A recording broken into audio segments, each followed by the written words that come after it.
Welcome to Visionaries Global Media, your number one source for podcasting entertainment. Visionaries Global Media, envisioning excellence on a global scale. Band from Ringside. Tonight on the Band from Ringside podcast, your king and queen of the ring recap, your AEW Double or Nothing recap. A new Forbidden Door opens in between TNA and NXT, maybe that, and a whole bunch more tonight on the Band from Ringside podcast.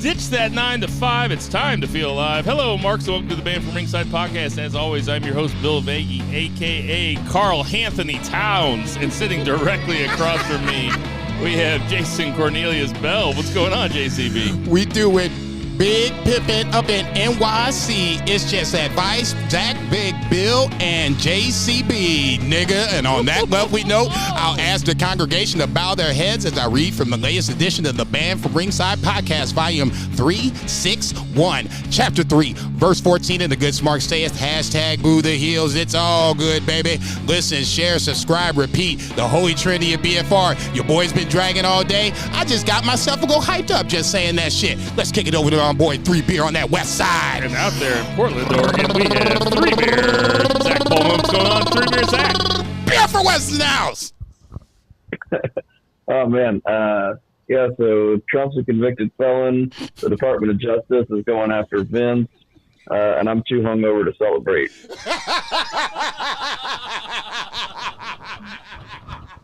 And sitting directly to my right, we have Bogey Spin, a.k.a. Vice. What's going on, Vice?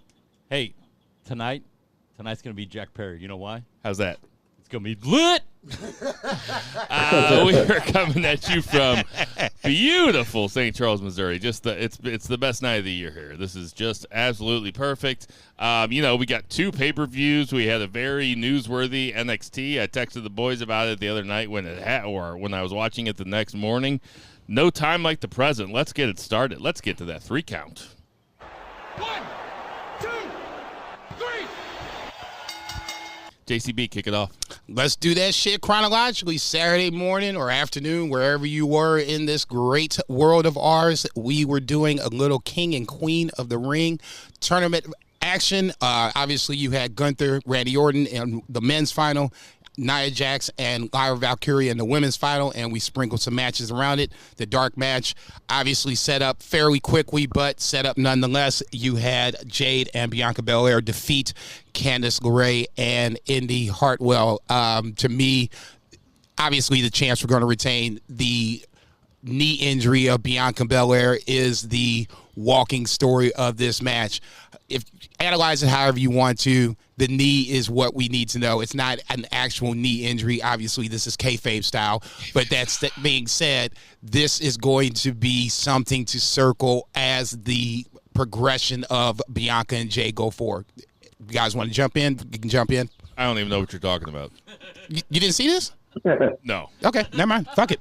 Was it on a pre-show or something? Yeah, it was it's just before the actual pay-per-view started. I was like, did Jason slip into the future? Is he talking about next year's King of the Ring? No, man, this was like at 11:30 our time. Old Biff handing young No, Biff the almanac? I didn't. Lots of Back to the Future 2 jokes around here lately. No, I don't know what you're talking about. No, I only watched the main. That's my favorite genre of joke.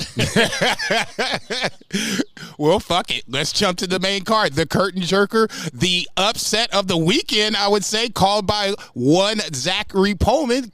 Credit to Zach. He had the balls that other of us didn't. Liv Morgan defeats Becky Lynch in a controversial finish.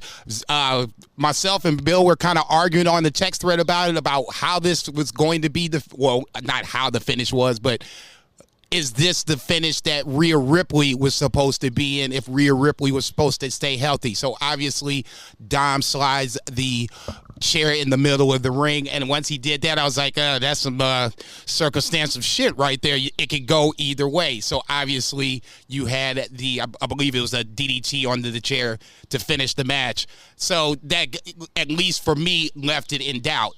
In my opinion, I'm not saying that we weren't going to get to Liv converts Dom, I just don't think we'd have gotten there this quickly.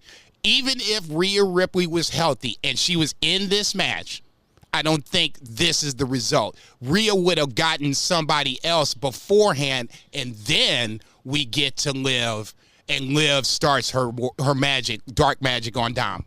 Zach, what do you think about this match? It was fine. It wasn't anything particularly special.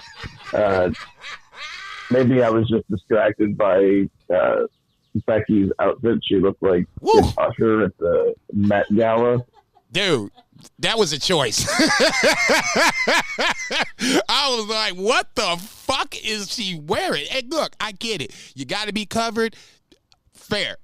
That was still a choice. Hey, go ahead. Everybody's got a type. That ain't mine. Everybody's got a type. God bless you, Seth. Yeah, that's the best or worst title match I've ever seen, but it was like, I was folding laundry and wasn't too distracted from the laundry. Yeah, okay. Damn. I'll try to sprinkle a little bit more analysis on this. I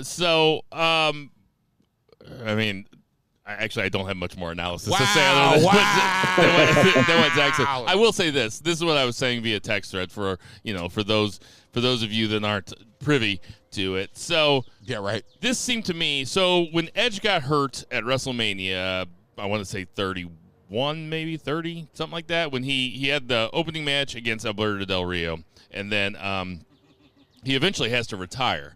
And so Christian, eventually Randy Orton gets the belt on him. Correct. And him and Christian have this long feud. It's weird. One more match. It was the one more match, Christian, where he was kind of like a deluded, jaded veteran, 13 years ago.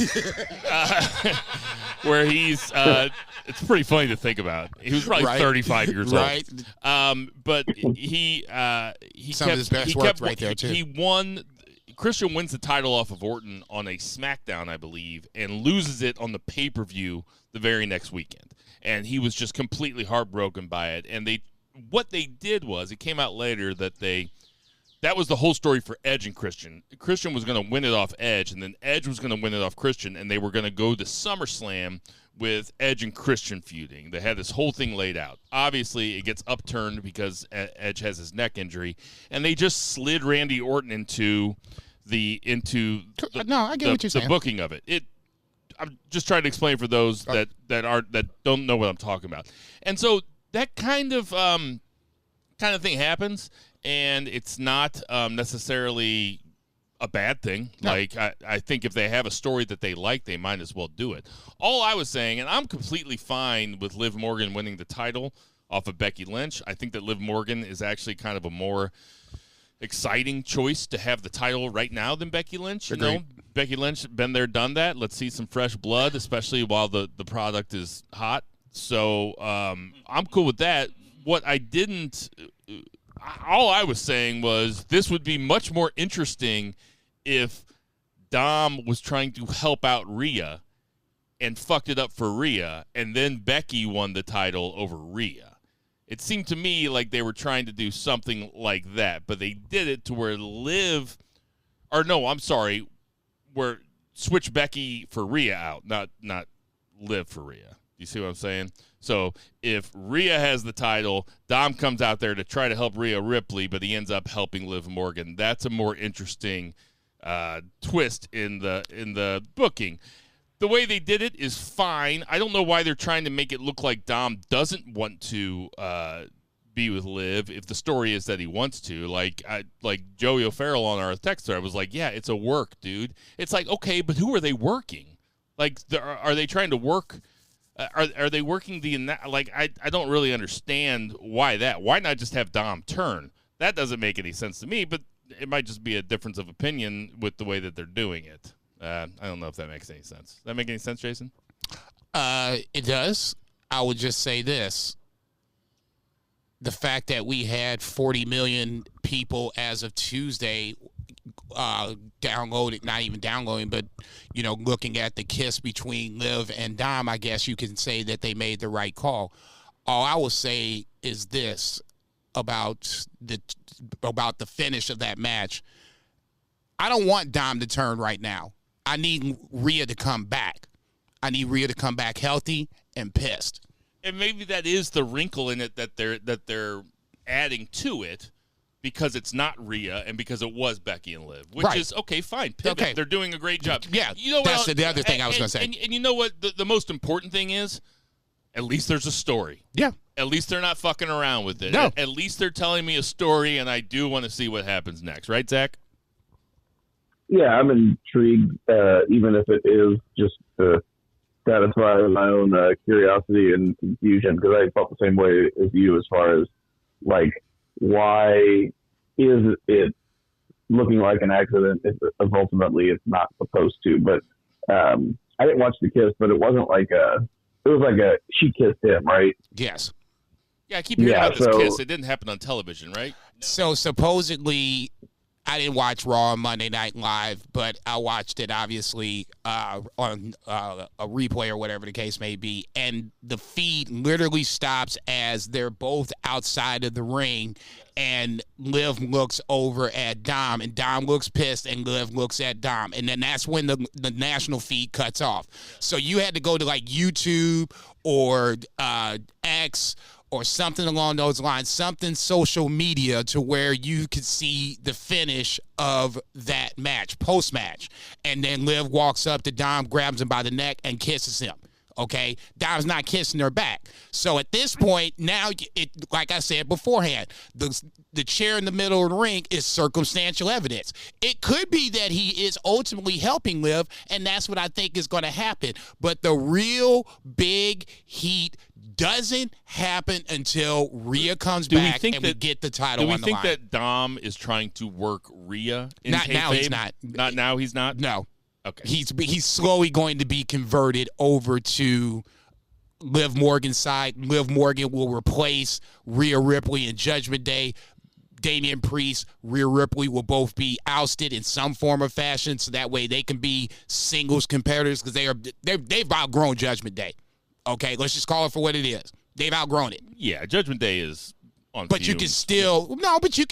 In kayfabe, they're on fumes, but they've been on fumes for a long time. You can still do Judgment Day. Now you just put new heat and a fresh woman's face in the front.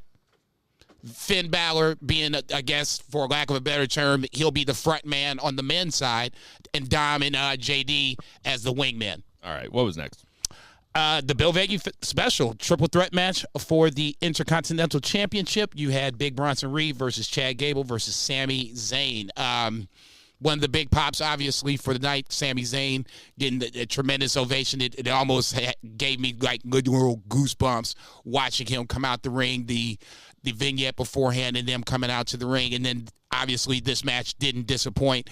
I was almost convinced that Bronson Reed was going to win this for 30 seconds, and then, obviously, he ended up going out to the outside, getting taken out by Otis. Otis, once again, being a central figure point of this storyline in this match. And then, obviously, going forward, he has the crowd literally in his hands. The big moment is when Otis finally decides he's just going to say, fuck Chad Gable, and go on his separate ways.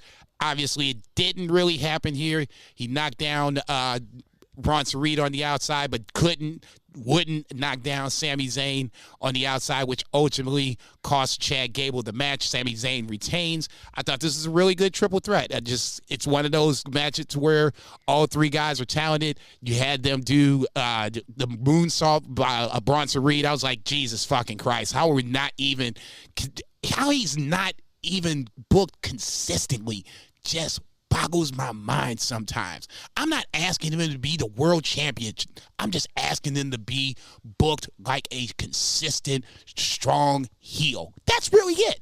Chad Gable, his being booked strong like this. Can we not get something of the same thing with Bronson Reed? Neither here nor there. Obviously, Chad Gable and Sami Zayn are going to get some rematch down the line, but I thought this was a nice little, not want to say bounce back, but a nice little match after the curtain jerker. What do you think of it, Zach? Yeah, it was a fun match. This is like when I really started to get into the show. And it was really cool to see Sami Zayn. You know, this is not his first time there, but they showed images. I think from the first time there, like where he went to Mecca and all that.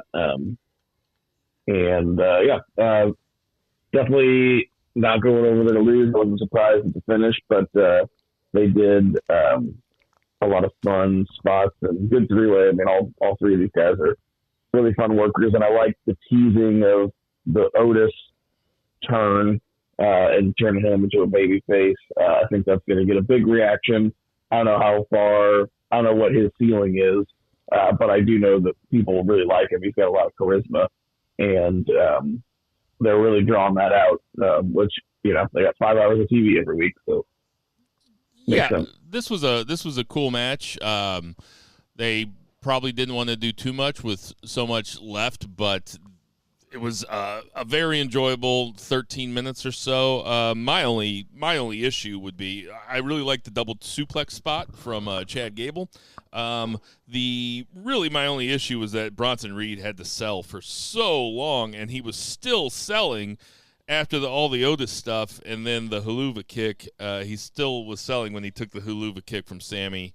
I picked Bronson Reed. I noticed that Jason gave Zach a lot of credit for picking Liv and having the balls to pick Liv. I had the balls to pick Bronson Reed. We all had balls on the table. Only one of us got the dub out of this. That's why I gave him credit. Yeah, more to say about that with Double or Nothing. But I really enjoyed this match. Okay, I guess we're good here. Yeah, I'm good. Perfect. Next up, you had the first of the two Queen or the King of the Ring / Queen of the Ring tournament matches. This first match was the Queen of the Ring tournament match, Lyra Valkyria versus Nia Jax. Obviously, this was I won't say one-sided, but it definitely felt like this was Lyra Valkyria running uphill and her doing what she could against the bigger, stronger opponent, which she did look good in spots, but it just looking at these two, it was just, you knew how this was going to end. It was just how we were going to get to that point. The finish, obviously, with Nia jumping on Lyra Valkyria's chest did look a little, I won't say sus, but just a little rough. A little rough. I'll go with the word rough on this one, but I'll say hot. Okay, I mean that's a word too. Neither here nor there. Everybody's got a type. Yeah, for sure. Nia Jax finally wins what I would consider a fairly big win for Nia Jax in her short career. Good win for Nia. I've said since she's come back that she needed to get some sort of push. This is at least some sort of push. It's not the world championship, but it's better than what she's been getting in the past. Lyra Valkyria loses nothing out of this. Actually, I think she's a long-term winner out of this, because as someone that's just been brought up to the main roster, it's basically Triple H giving you the indication this is someone to watch, even though she didn't win the tournament. But neither here nor there. Like I said, for me, Nia Jax winning the tournament makes absolute sense. Her and Bayley had some beef before Bayley won the title at WrestleMania, so now we're just going to revisit. Yeah, what you think, Zach? Yeah, no big surprise here, but it was cool. Like Jason said, Lyra Valkyria won just by getting to the show here, and she had that surprise upset against Io Sky, which propelled her to the finals. So good showing. You're in there with Nia Jax. I did feel bad for that, and also like for the spot that Jason mentioned, it looked like she fucking killed her. So he does that occasionally. And occasionally. Yeah. Yeah. Like Zach said, like Zach said last week, they're doing the NXT people right, and Lyra Valkyria is a good example of that, because they brought her up to the main roster and they immediately made her a star with this. She got the rub. Nia Jax was probably the person that should win this, because Nia Jax versus Bayley will be a big SummerSlam match if that's what we end up getting, and it'll be a good win for Bayley. You can mark it down right here. That's my Stone Cold Lead Pipe Lock. I know, I'm just fucking around. But my face is over like, damn. This motherfucker calling it out months in We advance. was looking at each other like he was about to tell the future. It's a bam, motherfucker. Give me them lottery numbers. Well booked all around, though. I would say that's a SummerSlam lock, motherfucker. Ain't even in August. Next up, you had the men's King of the Ring tournament final, Gunther versus Randy Orton. Just a quick side note, I just wanted to talk about this was one of the times, obviously, when Sami Zayn came out, but when Randy Orton was serenaded to the ring by Saudi. I'm not sure if Saudi had more people or less than France, but France was just, it felt like they were more into it, which made the card feel bigger. It just elevated it a little more. Don't get me wrong, Saudi was doing their due. Well, yeah, but under Saudi law, if you cheer louder than Mohammed bin Salam, they cut off one of your hands. So, fair. Okay. That's okay. Then that makes all the sense in the world. Gunther versus Randy. Holy shit. Holy shit. And they make sure it's the one that you jack off with. He's eating up. It's so good. Gunther versus Randy Orton for the King of the Ring tournament final.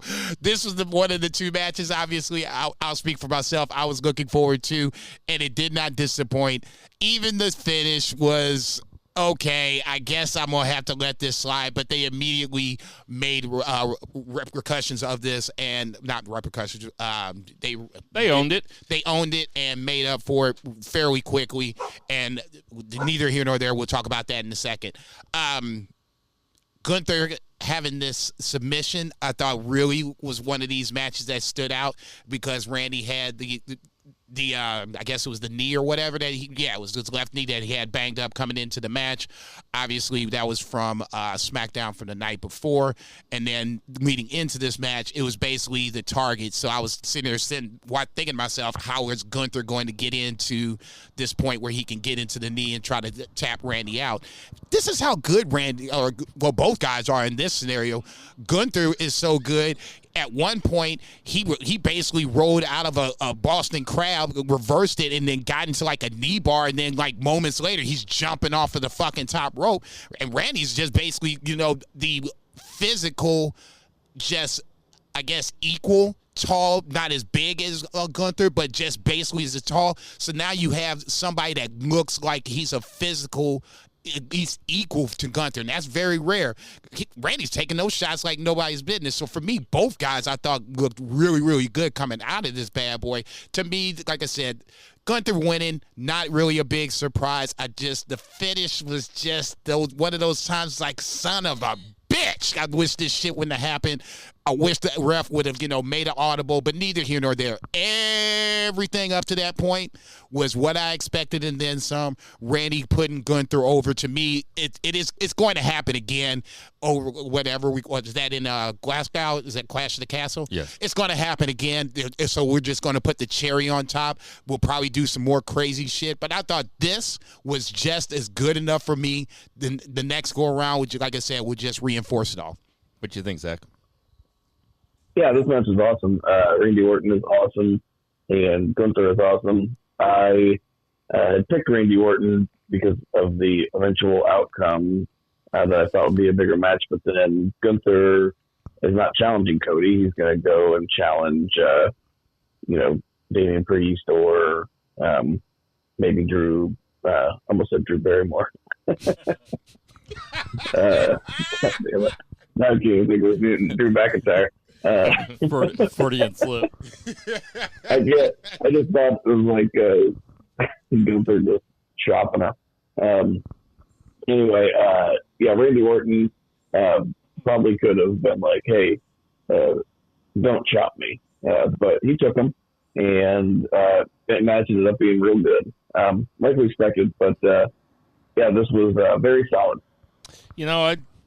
Shame on me.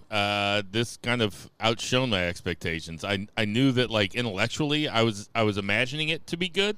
I knew it was going to be good, but Gunther, I really don't get excited for Randy Orton matches if I'm telling the truth. If I'm just laying it all out here on the table, guys. You are not a big Randy Orton guy. No, and so like I said, shame on me. This was my favorite match, and the next match would have been close, but I really didn't like the interference finish with the. Anyway, we can talk about that then. But Gunther Randy Orton was exactly what I wanted it to be. We live in the era of hating refs. People hate refs now more than they've ever hated refs. And I think I like that Triple H or the WWE, I think it was WWE or maybe Triple H from his personal, was like, hey, we saw that one of his shoulders was up during the pin, but the referee's decision is final, and we stand by it, and Gunther is your champion. I like that they did that, because it is wrestling. They are trying to present it more as a sport. They're trying to, if anything, they're trying to pull it and UFC probably a little bit closer to each other. Agreed. With press conferences and weigh-ins and shit like this. So yeah, I thought this match ruled. My favorite match. I watched it again when Steve came over the next day to pick up his dog, and he was like, "Have you watched it?" I was like, "Yeah, but I'll watch it again." And we watched it again, and it was really good again. So, I think it's fair to not get excited about Randy Orton matches because he's a really good wrestler technically. But I mean, if you were just like name the best Randy Orton match you ever saw, I couldn't. They don't stand out. If that makes sense. I'd be like, I don't know. He's good in every match. It makes complete sense. I'd say that my favorite Randy Orton match was probably Randy Orton, Bryan Danielson at SummerSlam that one year. Or wait, did Orton come in and cash in on them? I don't know. It's tough to remember. Don't fact check that. What's next, Jason? I want to say Orton cashed in, and then we erupted. Danielson was in that match. I just can't remember who. Hey, to anybody that fact checks that and tries to check me on it and decides to send me a tweet or Facebook or a text. Shut up, bitches.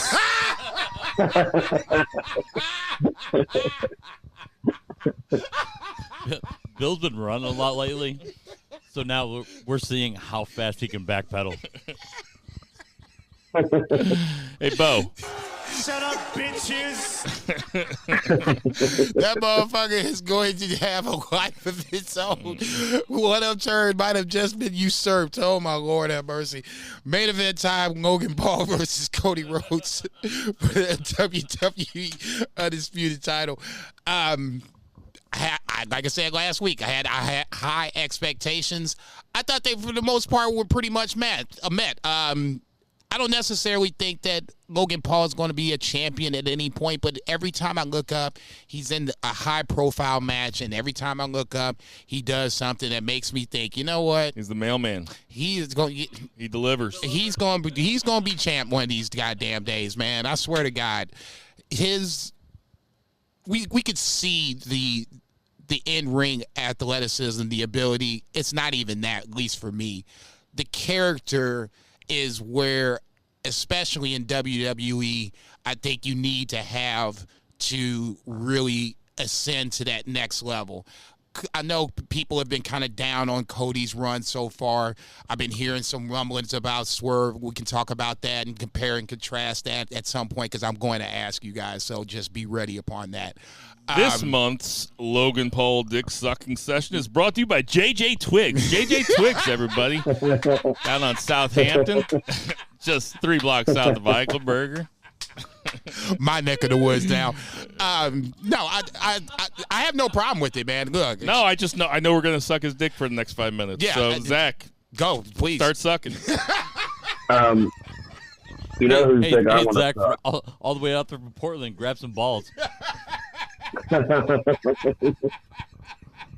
the reach around with 3 beers Zach. Now the dick that I want to suck is the dick of whatever drone cameraman operator or whoever that whenever Logan Paul got to the top rope to jump and do his frog splash on Cody outside the announce table. They did like a full 360 degree around him before they did it. It looked like a goddamn video game. And like he jumped right whenever they got done with like the full circle. Yeah, this match was really fun. No surprise. But yeah, just absolutely just a blast to watch. And it was a good long match. Yeah, I mean, it's handicapped by there being really no drama in who's going to win. That being said, they tried really hard. Logan Paul is, here I go. I'm down on my knees. All right? I'm looking up at him. I'm telling him, listen, man. Logan Paul has a hold of Bill's ears right now. Oh, no. I'm saying, Logan Paul, it's his athleticism. It's the character. It is the selling. Like, the guy just gets it. He is a fish to water. Is that the saying? He is as good as Kurt Angle was this far into his run. I mean, maybe Kurt Angle probably wrestled a lot more matches, probably worked house shows. That is how much you can't be. What I'm saying is they're both tied for first now. They are the most impressive. I didn't used to do this, and now I do this now, and now I am as good as, like, I'm the cream of the crop. That's how good he is. I never thought Kurt Angle until you said it, but this is eerily reminiscent of the Kurt Angle. And I'm a Kurt Angle freak. Yeah. That's coming from the biggest Kurt Angle fan you know. I mean, it's true. I mean, I got him on my Mount Rushmore. I'm like the only one that says that shit. This is speak on it, man. You got a fucking mic? Say shit. No, I don't need to say he's wrong out loud. I've been saying it the same amount of fucking time. I'll just say this. Now that you said Kurt Angle, this Logan Paul run is kind of reminiscent of Kurt Angle. He won King of the Ring. Obviously, we saw that. He won, I think it was the Intercontinental Championship, if I'm not mistaken. Then obviously he beat Rock to win the title. So I mean, you can. And the shit that he's good at is what he does to be a heel. Like, he just plays his natural character. Kurt Angle was just playing the goody two shoes Olympian, who never drank and never cursed and had the integrity. He just leaned into what he really was. And I know that seems like wrestling 101, but they can also go.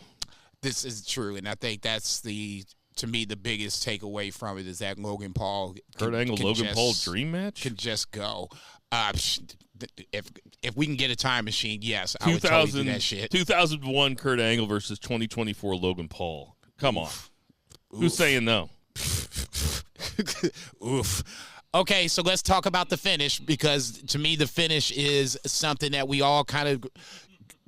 I shouldn't say we all. I wasn't a big downer on Roman Reigns finishes that had outside interference, because to me that's the Roman Reigns part of it. You knew that there was going to be some fuckery coming around. This was unexpected fuckery, at least in my head, when you had I can't even think of what the ring announcer's name was. Dude, I would have been mad at you if you would have busted out the ring announcer's name correctly. No, I was getting ready to say I'm good. I'm not that goddamn good. What the fuck? It's Ibrahim something. I remember his name. To ask me to pronounce this is it. just getting racist. Ibrahim or Muhammad or something. Now we're all uncomfortable. Thank you, say welcome to our world. making all the white people uncomfortable here. That to me, I think, was the down part of this match, because it took the ring commentator or the ring announcer to save Cody Rhodes. He's the biggest baby face in the goddamn company. Nobody from the back can come out. I mean, if you're going to go that route. But we know why it was. It was because the guy's a hometown guy. I know. Fine. I get that part. I don't even want that to be. Cody Rhodes should be above reproach. If we're going to go away from Roman Reigns, then go the fuck away from Roman Reigns. Go the far away from Roman Reigns as humanly possible. I think that's kind of part of his character that he's not above reproach, though, right? Zach, what you think of the ending? I didn't mind it. At the end of the day, this is a Saudi show. Like, they're better than they used to be, but these things started out as like house shows, and that celebrity ring announcer guy getting involved is when he's fucking right, he's right. God damn it! I was giving it too much credit. Crown Jewel is like the bigger quote unquote show. This is the what was first this one time. Called? King and Queen of the Ring. Oh yeah, that's right. So I mean, Crown Jewel is like their show. So I'm a whole. I get what he's so saying. This is their SummerSlam. Essentially, I guess. I mean, I get what Zach is saying. Right, because Crown Jewel's when they always bust out Goldberg, and we know that's the big show. So, not saying that Zach's wrong. He's right. It is a Saudi show, so I mean, they always bring back silly shit, like Gangrel. Ooh. Hey, man, don't steal my thunder, motherfucker. I got some thoughts. Tell him right now. Tell him right now. Ain't shit. Any other thoughts on Cody Rhodes, Logan Paul? No, I thought it was the second best match of the night, honestly. I thought it stood up to be a really good main event, but I thought Randy and Gunther was better. I'll go first here when I'm grading the pay-per-view. To me, this is like a C+, but because it was during the middle of the day, you bump it up. B+. What do you got, Jason? Grade that shit. You grade that motherfucker on the curve. This is all right. But good thing that motherfucker was at the morning. You guys don't like me grading on the curve? Shut up, bitches. Don't worry about it, Zach. You can laugh now. Your turn is coming up here in a little bit. I'm giving it a B. It was good, not great. It was past serviceable, but I've seen better from WWE. Zach, what do you got? I'm going to give it a C. Otherwise, I would bump it up for the time because I texted you guys and I'm like, man, all pay-per-views should be Saturday at 10 a.m. No, man. No, I'm scrambling to work, motherfucker. He's right. So what we're gonna do now is let's do WWE. Let's do King and Queen of the Ring, Double or Nothing, and then we'll do NXT, and then odds and ends will be Dynamite and Raw. How's that sound? Whatever, motherfucker. You quarterback this shit. Whatever. Let's get to that 2 count. Ladies and gentlemen, this is how you set up a podcast. Yeah. Sorry, you guys see the sausage made. 1, 2, 3. 2 beer. What's the 2 count? 2 counts. We had AEW Double or Nothing. I was camping, so I watched this like Monday and Tuesday, basically. But I did watch all of the buy-in and everything. I really enjoyed those. So we had a buy-in match with Thunder Rosa and Deonna Purrazzo that I had no idea was going to happen. I don't know when that match was made. But pretty good match as far as the actual wrestling portion of it. And I feel like there was one of the most surprising finishes on the entire night was Deonna Purrazzo beating Thunder Rosa. Yeah, I was gonna say, did Purrazzo win this? I didn't watch it. Yeah, damn. He did. So I don't know if we're doing Deonna. That is surprising. That's what I said. Yeah, but it was a pretty good match overall. And then there was another match which was Cage of Agony, which is just Gates of Agony plus Brian Cage. The fuck out of here. Yes. Is that really what they called him? Oh, yeah. Brian Cage named that shit. They're no longer, he's like, we're no longer the Gates of Agony. We're the Cage of Agony. He did the little knife throw across his... I was like, dude, get the fuck out of here, man. I think he actually had his barber trim it into his sideburns. You guys think if Gates of Agony, if they would have stayed with Swerve, if Swerve was in the trio, it'd be Swerve and our Agony?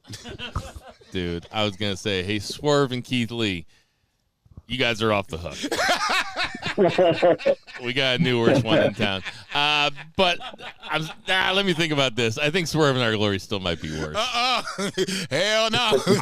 This is new. This is new to me. I did not know that they were called Cage of Agony. That's a cool team.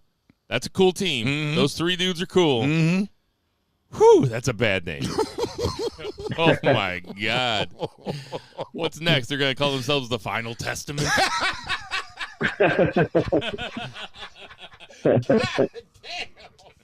Get this gun away from this dude. They're going to call him, this is actually the Final Testament?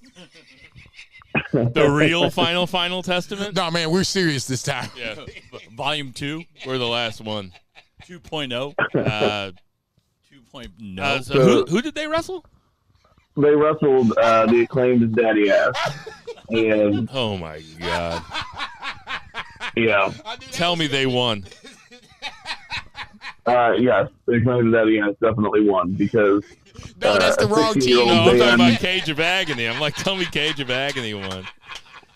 They didn't? Yeah, They claimed one? Yes, unsurprisingly, but in kayfabe, Cage of Agony would win every time. But I mean, I tell you what, man, it's insane. This crowd loved Billy Gunn. It's 2024. But this is, I mean, pre-show, that's where the Acclaim belongs. They're good for that. They get the crowd going. And I don't mean that in a negative way. I mean, like, they're good for getting a crowd going. that really sounded like you were saying it in a negative way. Like, hey guys, you're good for that. When 7 o'clock goes around, you're good for catering from that point on. Yeah, the minute Zach said that, I was like, try again.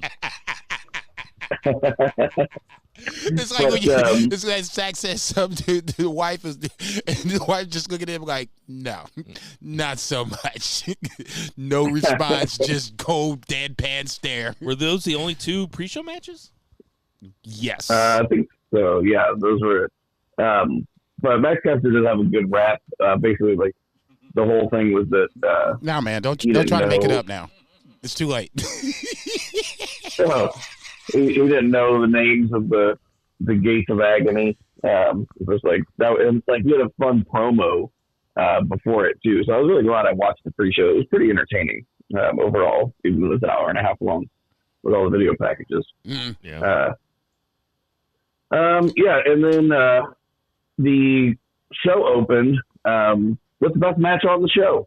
Roderick Strong versus Will Ospreay for the international title. I'm a big dumb idiot with a big butt who likes to smell his own butt and did not pick Will Ospreay, but I love the balls. this did not this did not go how I thought, but the match was really good. I found myself getting worked because I was like genuinely angry about the interference, like, but it was like I'm like, oh wait, I feel like I'm just getting worked. I'm mad about this, not from like a standpoint of, oh, I don't want to see interference, because like it was the first match. They're heels. I fully expected there to be interference, which is actually why I picked Roderick Strong. The only thing I did not like about the interference was whenever they did that Doomsday Device spot, and I think it was Taven or Bennett. I think it was Bennett. Runs the ropes right next to the ref and like bounces off the ropes, like right next to the ref's head. The ref's supposed to like not have noticed this 250-pound man bouncing off the ropes in order to dive through, and Doomsday Will Ospreay, who landed right on his face, looked incredibly scary. But They that's my only criticism. Shit, that should be, man, down. So It was wild. this was the best match of the night. I agree. With that, I thought it was a little overbooked, and I probably wouldn't think that it was that overbooked if the entire card wasn't overbooked. But scary moment. If we all had one pick last week that was a little off the wall, that was a little non-chalky, and if we would not have all picked one different match to be non-chalky, we would have had the exact same scores. Now, we ended up with the exact same scores anyway because we all only missed one, and it was the one that each of us. But anyway, I picked Willow Nightingale against Mercedes. Jason picked Malachi Black against Edge, and Zach picked Roderick Strong against Will Ospreay. And I just want to say, I was just looking at those three guesses, and I was trying to determine which one was the worst one. And I think they're all tied. I was getting ready to fall on the sword. No, terrible picks. No, I was getting ready to fall on the sword on that one. I was getting ready to say that. But I love it. Anyway, we got to do that more often. This match was a little overbooked for me, but that being said, it was everything that except for all the interference. Like, I just want to see Will Ospreay and Roderick Strong just go out there and do a 20-minute clinic. You know, that's what I want out of this match, and it was that for a time, and then it ceased to be it. So that's my criticism, but I still fucking loved it. No, I thought it was really good too. But I'm with Zach on this one. To me, certain things were to be expected. I just didn't think that Wardlow would get caught slipping. I definitely didn't think that Yeah, literally and figuratively. But I definitely didn't think that Will Ospreay would get dropped on his head either. So I mean, it's one of those things where when you book it like that, unfortunately certain things might happen, and for Will Ospreay, thankfully, he did get up and got to finish the match and won the title. But I'm not that down on the interference, because I mean that would be kind of hypocritical. I would be mad about this interference, but I'm okay with bloodline interference when you have these kind of factions, heel factions. Cool with the House of Torture. No, see, that's getting a little out of hand. Goddamn shit! I say you can't even walk. These motherfuckers just jump out of no place and shit. I mean, goddamn, it's like the NXT fucking parking lot. Honestly, like I said, for me, I knew it was coming. It's just not. It's nowhere near House of Torture. This is just SOP for any heel faction, and that's totally fine. Yeah, that NXT parking lot's bringing property values down. It's so dangerous. That's right. Kidnapping. NXT parking lot's at the corner of Grand and Gravois. And JCB is just sitting there smoking a Newport, watching this whole shit unfold, man. She's like, you won't believe what's going on with these motherfuckers. That's a St. Louis specific joke for all of our listeners that aren't from St. Louis. Where you at, Jay? This White Castle shit. Trust me, it's funny too. It's a funny joke. What was next? You live in Portland, it's 82nd and Powell. I'm pretty sure.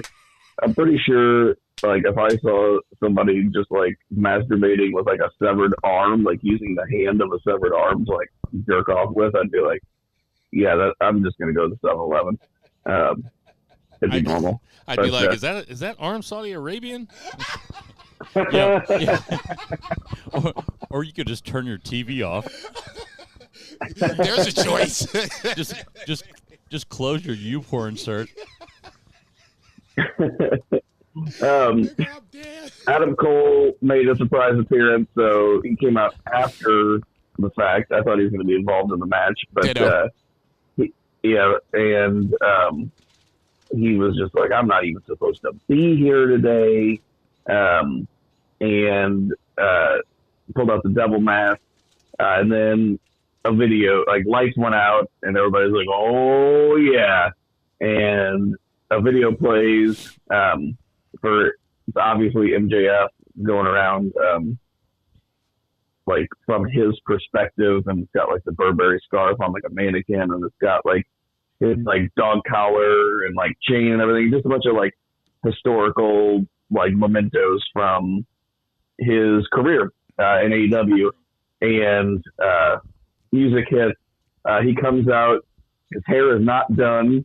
He is very tan. He's wearing a denim vest over top of a leather jacket, which was a very different look for him. And then somebody put a picture of him next to a picture of Triple H returning at MSG in like 2022, and it was like the same exact look. So that was interesting. But looked like they were going to do a hug. MJF kicks him in the nuts, gives him a brain buster, and they end up then cuts a wicked promo, and just really reminds not just Vegas, the pay-per-view audience, but just really reminded me of why AEW is better with MJF. The guy is so good. It got me so hyped with that promo. Goes off, he's big babyface still. Talks about how he's leaving all the Better Than You Baby and kangaroo kicks and all this shit behind him. And he almost like called him like all silly and stupid, but like it was all stuff that he invented and that was like super over. Like, but he's like, I'm leaving all that super over shit behind me. Right. And we're doing this, and he shows off his AEW tattoo, so it's Bet on Yourself. And he's like, I'm here to stay, in case you marks hadn't figured it out already. And, just fantastic. This was like the peak of the show. If there's any criticism of the show, it's that it peaked in the first 45 minutes with this Ospreay match and then the MJF return. And it was never as good again, even though there were some highlights. I don't know what you guys think. But, yeah, what do you think of the segment? What do you think of that? I loved the promo. Let's get that out of the way. It's great to have MJF back. Check. He's been missed. He's been gone for like 5 months. That's a long time with no MJF. And the product got less interesting because of it, if you ask me. I can agree with that to a certain degree. And I say that as an AEW sexual. But I think that this should have been the curtain jerker. I think that this should have let off the show because I thought that it kind of fucked with the pacing of the show and it went on really long. And I was already thinking, God damn, there's all these fucking matches. I wasn't watching it live. No, I agree with that. Just so I have it right. So this should have came before the physical match itself because there's only one match that's happened so far. Yes, it should have been. I think it should have been the first segment. Because then you get because then the crowd and then you're going into an Ospreay match. I thought that it seemed like weird timing. It seemed like something that should have been on a Dynamite. But if they insisted on doing it on a pay-per-view, then I would have let it off. Or maybe put it more towards the middle. It was right at the beginning. Okay. It just seemed like weird timing to me. Go ahead, Vice. Dude, all I'm saying is when MJF came out, did anybody else think that was AJ Styles? I did not. No. He's wearing a denim hoodie. His hair's all long.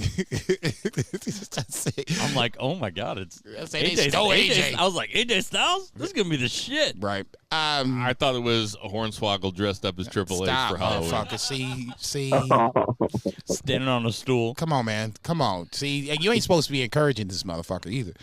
No, MJF being back it reminds me how good he is. And when he said, I don't need a New Japan or a Vince McMahon. Okay, come on, man. See, come on, man. See, that's really good. Yeah, I'm like, come on, man. Yeah, I was the only one probably like, come on, dude. Really? You got to kick dirt on my boys?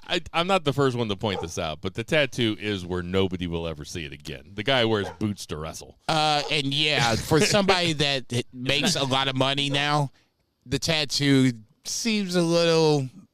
Well, it's not like amateurish. Oh, really? It's not. Well, it's not like. Does it not? I mean, have you not seen better work? It's not like it's on his neck. Oh, you're talking about the actual. That's good. He should have gotten it on his neck. You're saying that the tattoo art didn't look very good. No. Ow, I wasn't even thinking that. No, I mean, they zoomed in on the shit. I was like, damn. Cameraman, zoom. Like, okay. That's a choice. He saw Pearson's buddy. The promo was cool as fuck, though. No, it just reestablishes MJF as a top guy. Like it's like he's never missed a step. Ultimately, the question is, how do you get Adam Cole and MJF into a match? This is all a prelude to it, but damn, every time you look up, one or the other of these two motherfuckers are hurt. So now we got to wrap these jokers in bubble tape, let them cut some promos, and then have the match. I mean, it's now getting to the point where health is an issue with this angle because somehow, some way, somebody's health has always kind of crippled this angle. It doesn't feel like it's rushed, but I do feel it was weird for just Adam Cole to pop out. Now I'm thinking they put it after the match because they wanted all of Adam Cole's buddies to be hurt or indisposed of. Yeah. Yeah, okay. Yeah. But I love the promo. Love the promo. Promo of the year candidate. Yeah. It was a fucking rip-roaring babyface promo, man. It was good. And firmly established, the feud, the direction. Like MJF is back. He's not going to be in the title picture. He'll be able to wrestle, Taven, Bennett, Roddy, Cole, right? Like, you've got, a couple months of matches. Cole's not going to wrestle him right away. Maybe he'll have to go through Wardlow, get his win back over Wardlow. There's a lot of history there. Jesus Christ. That seems, that's what I would do. I'd put him over Wardlow in a fucking heartbeat. Yeah, because now Wardlow is that guy. I'm not going to say who the other guy is. No. I'm bigger than that. See, I'm gonna let these other two jokers stomp on that motherfucker. I'm bigger than that. MJF has been literally in the Chris Jericho learning tree. Wouldn't mind seeing an MJF Jericho promo at some point. Okay, fair. That Just if you want to go. Just as a guest on the Learning Tree TV. No, TV time is what it's called. Yeah, TV time. Yeah, I was like, TV God time, damn yeah. it. This shit's getting out of hand. It's so good. It's called TV time. We'll get to it.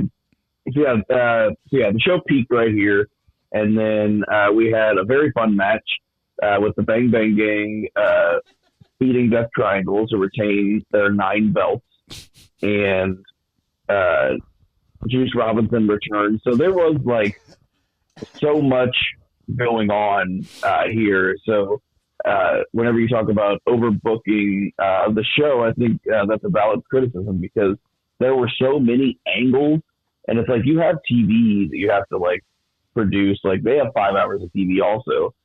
Some of these angles could have been on those, but you know, I like to book like big shows, and I'm not saying Big Blue was bad. It was a really good show overall, but like you had this match, which took a while to get going just because the crowd, you know, was coming down off of the MJF return. But you know, they got the crowd. Ended up being a really fun match. But Juice Robinson shows up, pushes Pac off the top rope. Then Jay White ends up getting the pin. So, you know, did Juice Robinson need to return today or that day? Sure, fine. But you really just had a return right before this. And it wasn't the only kind of angle kind of clogging up the television show, or the pay-per-view. What do you guys think? What you think? I'll tend to agree with 3 Beer on this one. It just suffers. This match suffers from a bad spot. It's anything coming after MJF's return is just going to struggle. So the match itself, I think, ultimately, I thought it was good. It just, like you said, got off to a slow start just because of the placement of the match itself. I think for me personally, selfishly, I'm glad Juice is back. Shit, can we free Jay White like a motherfucker? I mean, goddamn. I mean, all I ever ask is just push my man. Juice can now be, you know, a part of the trios, the AEW, ROH, whatever the fuck we call them, United Trios Champions. Fan, do that shit. I think that was supposed to be for Juice Robinson anyway. So Jay White feels like he's trending up. What? He does. Okay. I think him versus Pac. Yeah, he looked great on Wednesday. He looked great in this. I think he's elevated the guns. I think Jay White's doing good work. Yeah. Guys, nobody's talking about the in-ring stuff, okay? No, I know, but I'm saying even that it even seems like he's getting more TV time than he used to. You know, he's in a one-on-one feud with Pac. It seems like we're going to get that match. Like, talk to me when we get to that match. Okay. All right. Yeah, I think he's in a better spot than he was. Well, he's definitely in a better spot. Yeah, because he was with the Acclaimed. I mean, that's not even a joke. Yeah. Like, True. he's actually, that like. was fucking terrible. It was really, really bad. I'm sorry. To me, the worst. Hold on. What was the name of that group? Of that faction? The Gang Bang Gang. The Bang Bang Scissor Gang. Oh. I just want to hear everybody say it. I was getting ready to say I'm not going to say that unless I'm absolutely forced to do so. No, the beeper from here on out is the Bang Bang Scissor Gang worst angle of the year. That's what it's called from here on out. Fine. Okay. Motion passed, motherfucker. Okay. I'm begrudgingly going to pass the motion. Fine. All I'm saying is, damn, is this... I get what you guys are kind of saying, but for me, I'm always going to go back to MJF. You can't lose to MJF when he's banged up like that. He's physically down to You're the only one that remembers that. I don't even know what you're talking about. I bet you don't. Okay, but I do. I'm Amelia Bedelia. World did main event, but that was like also overbooked as fuck. Oh, yeah, I do remember that. Yeah, that was overbooked as fuck. They were gonna do a bait and switch and have Adam Cole, who was also injured, wrestle the match. Like, it was terrible. Yeah, that was. I mean, this is just the nature of getting old, though. Like, I remember the Christian Randy Orton angle from 13 years ago, like it was fucking yesterday. You're like, Jay White versus MJF, main event, World's End. I'm like, what the fuck is World's End? I'm like a goldfish, guys. Like, I don't remember this side of the bowl by the time I got there again. I'm not saying that the match was bad. It was clear we wanted MJF's better matches because it started like the MJF can't wrestle. So now MJF like flipped it on us all and is like, I'm going to show you guys. And it's kind of, got that momentum with this match. Just from the Jay White perspective, he hasn't, at least for me, my money, hasn't been really the same guy since. Continental Classic, we teased it a little bit. We got him to the final, but then he lost in that triple threat match. And then now he's, a trios champion. I mean, sorry. Like I said, selfishly, I want more for Jay White. What was next? Next, we had Serena Deeb versus Toni Storm. Really good that Serena's got seniority at the Applebee's and she was able to get off on a holiday weekend just because she's been there so long. God damn, dude. Come on, man. All the hostesses and waitresses are standing around smoking, and they think that, like, Serena Deeb is gone for the night, and they're all just sitting there talking shit about her, like, smoking their parliaments and shit. And so Serena Deeb comes around the corner and goes, Shut up, bitches! I've worked here 10 years longer than you. I get off on Saturday nights. And she's got a bucket of ice for the soda machine. She went from working at one Dave & Buster's to being on the screen at every Dave & Buster's. Oh my God. Oh man, we're giving her a hard time, but we're not even giving her nearly as hard of a time as what the Man, we haven't started smoking weed yet either. Man, that is the joke of the fucking year. That's wrong, dog. That's the beefer.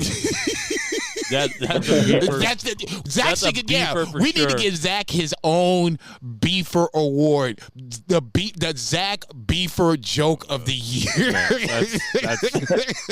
I'm in tears right now. Yeah, but the problem with that is either going to be like really intelligent or like a cum joke. Really? So like, there's really only two categories. Have you met this show? or a Back to the Future cue joke. That's right. About to say it's trending right now. God damn, man. Leave Serena Deeb alone. Fuck, she can wrestle. This match just was not interesting in the least because why? You know who was going to win. Yeah. They tried. It was a good match. They tried. There's no doubt it was a good match, though. Yes. It's objectively a good match. If you had to watch this just in a vacuum, this was a good match. That God damn it, you knew what was going to happen, and whatever they did just didn't get me invested. The thing is like the crowd did not care for Serena Deeb. Like she came out trying to be a babyface. Like Dr. Luther was more over than Serena Deeb. It was. I would go this far. He's got a lot of charisma. It felt like Serena Deeb became the heel at a certain point in the match. Luther did shit that babyface assistants do. He's getting the crowd hyped up, trying to get Toni Storm into the match. Mm-hmm. For me, Serena Deeb was the heel coming into it. The last time that Toni Storm and Serena were in the ring, Serena hit her with a shoe. That's some Toni Storm shit, okay? So, I mean, it was basically like, Serena Deeb was, I won't say so bad, but just so uninteresting to the general public next to Toni Storm. It felt like they were like, well, fuck it. We can't get her over as a babyface against Toni. Let's flip this shit. Let's make her a temporary heel for this, the remainder of this feud and into the match and see if that worked. And for me, it was okay, but once again, you knew what was going to happen. So, I mean, yeah, it was fine, but this is the Toni Storm effect. We have now gotten to the point where Toni Storm is so fucking over that anybody next to her, or not anybody, but most people next to her are going to suffer. And the crowd, dare I say, they damn sure turned on Serena Deeb. They turned on her like it wasn't shit. So, I mean, if you're not in a Toni Storm stratosphere, the crowd might turn on your ass. Yeah, but yeah, good match in a vacuum, and they're both really good wrestlers, but same problems that we have been talking about. After that, we had a good match that probably should have just been on Dynamite. Didn't really feel like a big pay-per-view match, even though maybe it's because we kind of had like the big grudge match first, like where they brawled all over the arena and, really kind of let it all out. And then the babyface won, and then the heel challenges them to a technical wrestling match, and that the babyface also won. So it's just interesting. But Orange Cassidy came out to the Pixies instead of Jane, so that was kind of a neat little callback to kind of more like singles guy, early Orange Cassidy. He also came out wearing darker jeans, just kind of like maybe tapping into like his dark side. Beretta had new gear, which was good because he had been wearing like his best friend's gear with just like the names crossed off, which was kind of funny, but also like he was kind of getting reinvented. So having the new gear is good, but he lost just to Orange Cassidy wins a lot of matches like this, like just a fluke like roll up. So not a big deal there, pretty typical. But Trent's super upset after this, distraught, walks away. Rocky Guerrero comes out, tries to console him or talk to him, and he pushes him away. And Renee tries to get like a microphone in his face to get some reaction, like, "Oh, Trent, you fucking lost, man. What are you gonna do?" And he's just like, "I can't do this." So anyway, I think all this could happen Wednesday because this show was very long and the wrestling was good. The story is fine. I like the story, but just didn't feel pay-per-view to me. Of all the times to have the angle of Don Cal, of all the matches that should have had an angle, it felt like this one should have. Like, can we get, and I'm going to fast forward to Dynamite here a little bit too, but I just want to talk we can talk about them both at the same time. I want to talk about Orange Cassidy as a whole, which is, can this motherfucker just sell or lose just a little? Like, and when I say sell, I mean, after winning the night before our Sunday in a hard fought, like, if he's not going to lose that match, right? If they decide to book Orange Cassidy to win that match, You talk about over Trent. Over Trent on Sunday. Okay. And then he comes out on Wednesday and gets a beat down by Trent, gets blindsided by Trent and beat down, and Trent Beretta joins the Don Callis family. Then why the fuck is Orange Cassidy showing up in that gauntlet match at the end of at the end of Dynamite? Shouldn't he be hurt? This motherfucker can't stay down for fucking more than an hour. He is booked like a fucking Superman. Why is he in that last match? Why doesn't he ever lose? Why couldn't he have lost to Trent Beretta here? Why not have Trent Beretta go over and join the Callis family right there on the show if you're going to overbook everything? At least put that on the show. Like, give Trent Beretta a fucking win. And Orange Cassidy can absorb a loss. That's the funny thing about Orange Cassidy is that he never loses, but he could because of his style and because of his character. It would make sense if he lost. Am I off base, Jason? I won't say off base. I agree with certain points. I kind of disagree with other points. I think the biggest thing you're talking about him selling, I think the run with him being the international champion, that was all selling. It was basically the story of him breaking down in front of us and ultimately losing the title. Selling by, like, staying off of camera sometimes. Like, I just don't understand why he was in that last gauntlet match and why he's taking the pin. Like, it just does. Why is he even in that match? Why can't Trent Beretta win here? Why did Will Ospreay win that match? I mean, there's questions around the board with that. I mean, I get what you're saying. Just for Orange Cassidy's sake, I agree with what Zach's saying. I'm going to take pieces of this, and this is what they should have did. Right. Zach is right that the babyface should have won the match that the heel should have won. The heel should have won the straight-up match on Sunday night. That's what I'm doing a really bad job at explaining, yes. Now, if you wanted to do the Don Callis, switch, we thought we were coming for Orange, that feels like a Dynamite angle. So somehow, some way, they switched up. They made Orange Cassidy win one too many matches. Him maybe joining the Callis family is a bait and switch that nobody took the bait for. It's like it doesn't. Ultimately, yes, it doesn't matter. So like, But you, All right, well, you here goes knew, Beretta. Yeah, you knew where we were going. It's just you had to see how we were going to get there. And Don Callis kind of, acting like he was trying to, court Orange, for lack of a better term. I didn't believe it. Obviously, nobody else really believed it. So that was kind of part of the problem.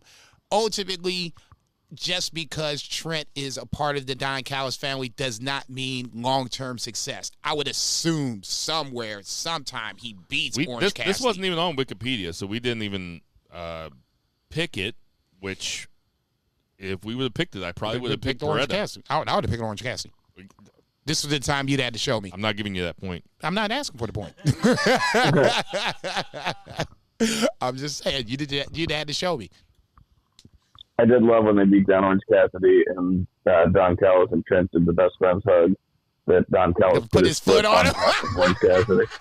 I'm like, that motherfucker ain't shit. And then started kicking him and hurt his foot. I was like, dude, I'm dead right now. That's the Don Callis I love. Now the group as a whole needs to be elevated. Otherwise, what's the point of Trent joining the group? What's next? And he does it all without wearing socks. Yeah, I know. He does not wear socks. He I really never wears socks. I really liked his shoes the other night, too. Yeah, they were They good. were shiny, motherfucker. Good-looking shoes. You would definitely recognize those shoes behind the divider of a urinal. But, Again. Right? yeah, Chris Jericho hooked Shibata FTW title. FTW rules. This was, just kind of a, Justin Roberts called the Anarchy Arena a shit show. This is also kind of a shit show.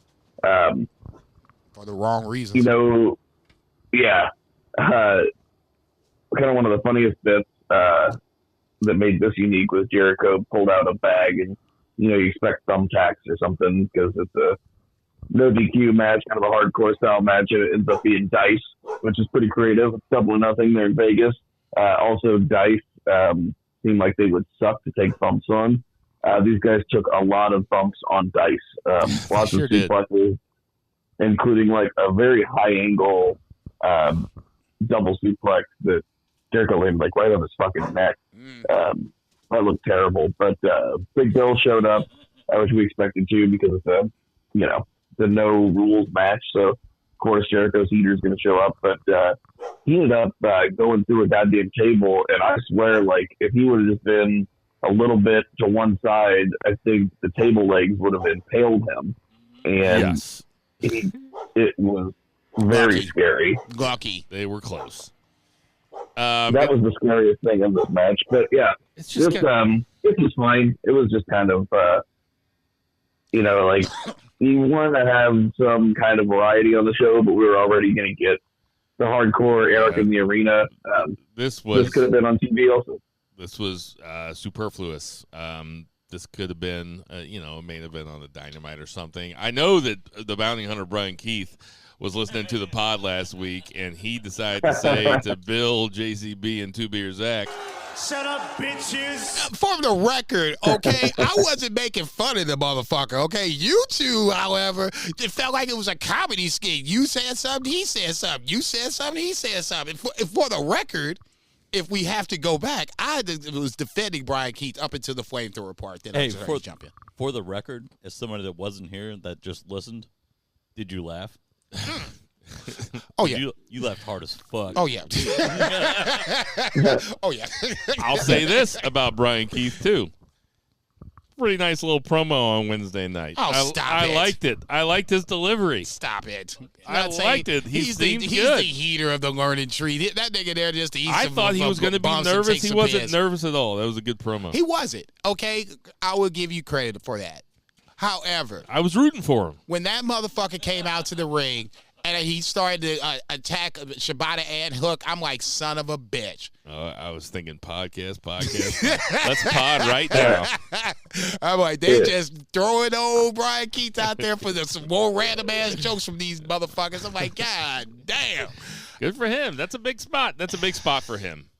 Is it? Yeah, he's the jobber du jour, man. It's at least he's got like a story now. He's with a crew. Okay, fair enough. I guess he's just going to be the stormtroopers in the opening segments of random Star Wars. They the first motherfuckers to get shot. He's going to be in a tag team with Big Bill, and they're going to call him the Bounty Redwoods.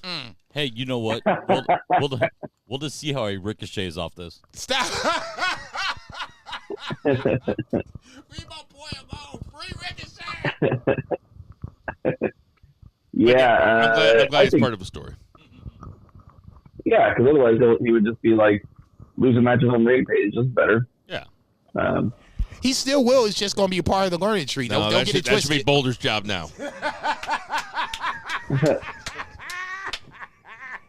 Yeah, I mean, pretty soon, like, he's like the Wheeler Yuta of the learning tree. Forged in combat. That actually doesn't feel very cool. No, he'll be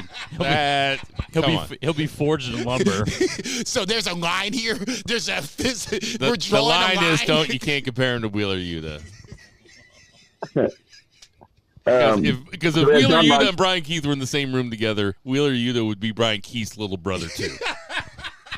That's how you know they're not on the same level. He'd be getting him chicken tenders and fries and shit.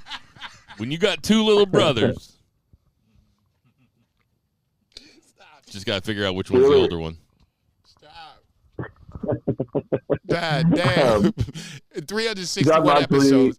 I just got to say it. I don't think I've ever seen the line thrown out in 361 episodes. Go ahead. John Moxley beat Takeshita, and the Moxley came in with an injured arm. I guess that happened. Did that happen on Collision? Or I didn't watch Collision. I was yes. Okay. Yeah, he came in with his arm all taped up, so he was doing a lot of selling. He kind of like build up some momentum, and then Takeshita would have like this very innovative offense that focused on the arm. Very good match. It was like Moxley selling for the majority of it, which he's good at. Takeshita, like I said, has innovative offense. He's this amazing athlete. Really, Mox allowing Takeshita to showcase what he can do, even though, he's going to end up losing the match because Takeshita is not going to beat Moxley while Moxley is holding this belt right before he's going to Japan to defend it at their second biggest show of the year. It's not going to happen. They're pretty much all I have to say about it. What did you guys think? Yeah, not a whole lot of intrigue to me as to who was going to win this. The match was as good as I expected it to be. It wasn't my favorite Moxley match, not my favorite Takeshita match. There were no stakes, really. Didn't feel like there were stakes, so I was, it was cool. AEW Eliminator matches and Battle of the Belts, they just both need to go away at this point. I don't see the point in either or. Nobody really, shakes the foundation and wins one of these bad boys. This to me was an exhibition match, and it felt like as such. Don't get me wrong, Takeshita is the fucking shit, okay? And just reaffirmed what I always thought, but ultimately Takeshita is going to be a part of the road of the John Moxley story of him apparently going to be battling an arm injury throughout the rest of his IWGP title reign and ultimately dropping the title because of this arm injury. Kind of sounds like Orange Cassidy, but hey, who am I?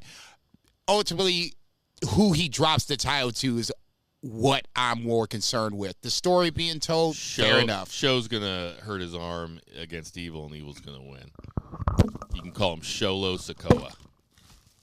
Fuck you, dude. Fuck you, dude. This motherfucker.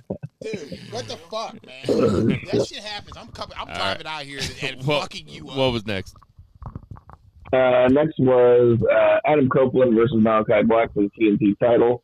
I think Beth Phoenix was backstage, and she told her husband to break a leg, but Jesus not like Christ, that. Come on, man. Damn. What the fuck? Anyway, so he came out to some music like The Brood, and there was The Brood on the big screen. I really enjoyed the entrance. I thought it was very cool. I was like 12 years old when Edge debuted, and I was very into The Brood. And this match was pretty bonkers. He opened up Malachi right away, and they were doing all kinds of shit. Hardcore, barbed wire, cage match. Again, another reason why we didn't need that FTW match, because we had this going on as well. But at one point, Copeland climbed all the way to the top of the cage, jumped off. He would have done much better if he would have just crushed Malachi and just done like a splash and just like fell on him. I'm sure Malachi could have taken the bump. Instead, he seemed like he tried to save him by jumping and then just landing straight on his feet and giving him an elbow drop and kind of like not hitting Malachi as hard. But in the process, broke his leg. Still did a ton of spots. Delivered a bunch of spears. They went outside the cage. They did like a whole angle with the House of Black kind of swerving us. They were going to side with Copeland, and then ended up not. They ended up beating his ass. He ended up, spearing some of those guys. Gangrel comes out from under the ring, which was probably my favorite thing of the night. I thought that was so fun. And he's doing the Impaler, which is like his kind of like Death Rider, like DDT. And Edge goes over, and this was a wild match. Unfortunate that Edge, got hurt, but this was very, very fun. What do you think, Jason?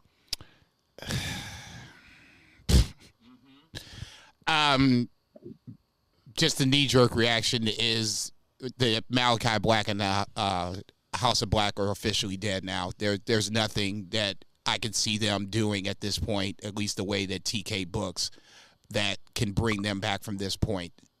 This was the moment to at least make them feel relevant, credible, again, whatever the word you want to use. I'm not even talking about Edge getting hurt, because there's people like, oh, they should have switched, made a call on the fly. They don't do that shit. See the Acclaim not win the titles over Swerve and Argori. They just don't do that. Okay, so let's put that on the table. They should have just made Malachi Black win the fucking match. Make this guy feel somewhat important. I kind of felt like I didn't really know that Edge was hurt until it started to go on later on in the match, and I was like, well, damn, he's limping awful a lot, and there wasn't like, work being done to the leg. So I was like, why is he limping? But I agree with Zach. He should have just splashed him instead of trying to be cute and get the elbow. Kind of looked like he changed his mind halfway down. That's what it kind of looked like to me. I did not think his leg was broken with how much of the match still took place after that. Maybe the referee had a little cortisone shot in his pocket or something. Who the fuck knows? But listen, was it a hell of a match? Yeah. Was it fun to watch? Kind of. Listen, I love that overbooked as fuck. I love that Zach is Zach, and I love that he's saying that he loved the Gangrel shit the most, because I know that he knows that I'm going to say, I was like, this is fucking stupid. Oh, like, I was not into the Gangrel thing. And they were like, and I was thinking, man, if they're going to have Edge and Gangrel go over the House of Black, basically, I was like, come on. I'm done. And now I hope they have to break up the House of Black, right? I don't care what they do with him at this point. This is the same shit with the Righteous losing to MJF by himself. At that point, you done. You can't come back at this point. They're going to be the Cage of Agony of Black. They're going to put them all together in the same team. Hey, if they're breaking up, I'm calling dibs on Julia Hart. I gotta admit, it's jobber gumbo. I never take who you want. I never really watched. I'm rolling her. Never really watched Gangrel era WWF.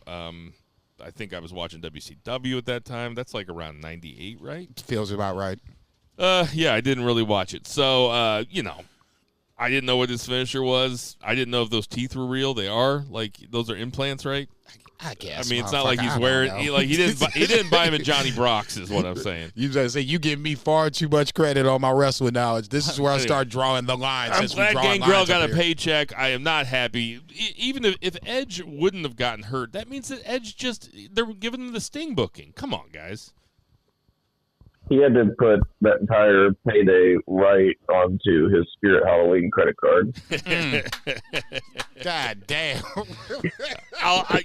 Also, not for nothing, I really don't like the spooky shit. Like, enough with the spooky shit. Just when I thought Bill was breaking kayfabe, Nah. Zach jumps in with full dick. With full dick. In hand, ready to roll. I don't mind the spooky shit, just this wasn't What the was time. spooky about it, though? It wasn't even spooky. It was Came just a guy coming up from the ring. bottom of the ring. It's only like he didn't like pull him down under and like Zach. do like the Undertaker thing. Zach, Come on, he's man. got He was just a fangs. guy that came from underneath the ring. Zach, He just had an unconventional way of coming out. He went through the died on the canvas field. instead of. he was wearing fangs and he came out from underneath the ring. He's wearing fangs. That's not spooky stuff. He's just a guy with fangs. But He guys died on fangs his are heel, man. spooky. He died on his heel. Just let him go. Okay? We can't save him. It's not supernatural. How about that? Fangs? You can say it's not supernatural. Yeah, they They're are. not They're supernatural. No, humans no, don't hey, have fangs. No, if Zach- he had a Zach tail, is- it would be supernatural too. Zach is totally right. Like, vampires are totally real people. Yeah, he's supposed to be a vampire. Nobody thinks he's actually a vampire. Everybody knows he's just an old guy with a pirate shirt. So why are we having him go over the House of Black? But Why? pirates dress like Because they're going Dracula. to WWE. Yeah. What, you want to give them all the titles? They're fucking leaving. You No. job them at every opportunity. You job them every fucking week so that when they show up in WWE, they're nothing. Are they? That's what you do. Are they? Then guys love Ricky Starks because at least he's not getting jobbed out on Is AEW House of TV Black anymore. leaving? God bless him. I thought that Malachi Black had like a super long contract. I thought that I might, but I mean, I don't know. I thought just he was assumed he's staying from around. WWE. I thought I read he was hurt and they tacked on the injury time to the end of the contract. He's going to be there for another year. If that's the case, what the fuck? Am I to infer from this, Zach, that you were cool with Edge going over? Yeah, I was fine with it. Yeah, that's what I'm asking. You guys laugh at stuff that's not jokes. Now, Stevie wanted to It's a see he was it's good a with serious it. question. Shut up, bitches. The only else can House see of your Black guy face, that I would so we keep know you're full of strong shit. is I don't know what his contract status is, but the only guy I would keep strong because he's over with the fans too, and is Brody King. I'm not 100% certain that he's going back to WWE, but like, you know, Malachi, both their spouses are there. I'm sure with Hunter, he likes both of those guys. I'm sure that they're just counting the days until they can go get a job and be on WWE again, because the guy that was not booking them correctly is I not there anymore. also want to say this about Buddy Matthews is that Buddy Matthews is like he's not being booked to his strengths. Like Buddy Matthews could be a wild fucking babyface. He's got a real fucking babyface moveset. He looks incredible. He's handsome. He could definitely be a huge babyface. He's been miscast for this entire run. He does the most with it. He fucking rules. I'm not going to disagree with that part. I don't think he's missed. I think they all have been just poorly booked across the board. House of Black hit their ceiling when they won the trios titles. If you'd have told me that when they first, this is as far as they're going. If you'd have told me that when they first got together, I'd have lost. No way. It's way too many options for them guys to just be trios champions, and that's it. So if they leave AEW to go to WWE, they would leave a job to take another job to continue the job. That's right. You ain't shit. God damn you. What was next? This podcast is going to be 3 hours long. Willow Nightingale versus Mercedes Moné. This was probably the second best match of the night, I'd say. Yeah. I was not necessarily. I was cautiously optimistic about this match, but it's been like a full year since we've seen Mercedes wrestle. She's a very good in-ring wrestler, and Willow's a very good wrestler. She's got a ton of charisma. Obviously, Mercedes is charismatic when she's not cutting a promo as well. Damn. And man, they went out there and just destroyed it. Just a lot of fun. Worked it very smartly. They worked really hard. It was never like a situation where like Mercedes is like going toe to toe like for power with Willow. They were like, she was, basically undercutting her. She wasn't outpowering her because she was getting in a bunch of offense, sneaky offense, working her legs. It was all really good stuff. But she ended up hitting her. The worst part about it was the finish, because her finish fucking sucks. She needs a new finish. I hate that finish. It never looks good. I think it's looked good like twice that I've ever seen it. And and then there was another like big angle. So not only did Mercedes win the title, but then we did the Chris Statlander turn on Willow. So again, just a lot of angles here. But what do you guys think? I'm with you on probably the second best match of the night. I'm a big Willow Nightingale fan. But I was rooting for her because this was my crazy pick. I picked Willow Nightingale. It seemed pretty clear with about 3 minutes left. I was like, she's not going over. But, yeah, I love this match. I completely missed the angle, so when I saw it on Dynamite, I was like, what are they talking about? Because when the match was over, I went and did something else, or I fast-forwarded it 5 or 6 minutes. I was like, surely they're not going to do another angle here, right? But little did I know. Surprise, nigga! What'd you think of it, Jason?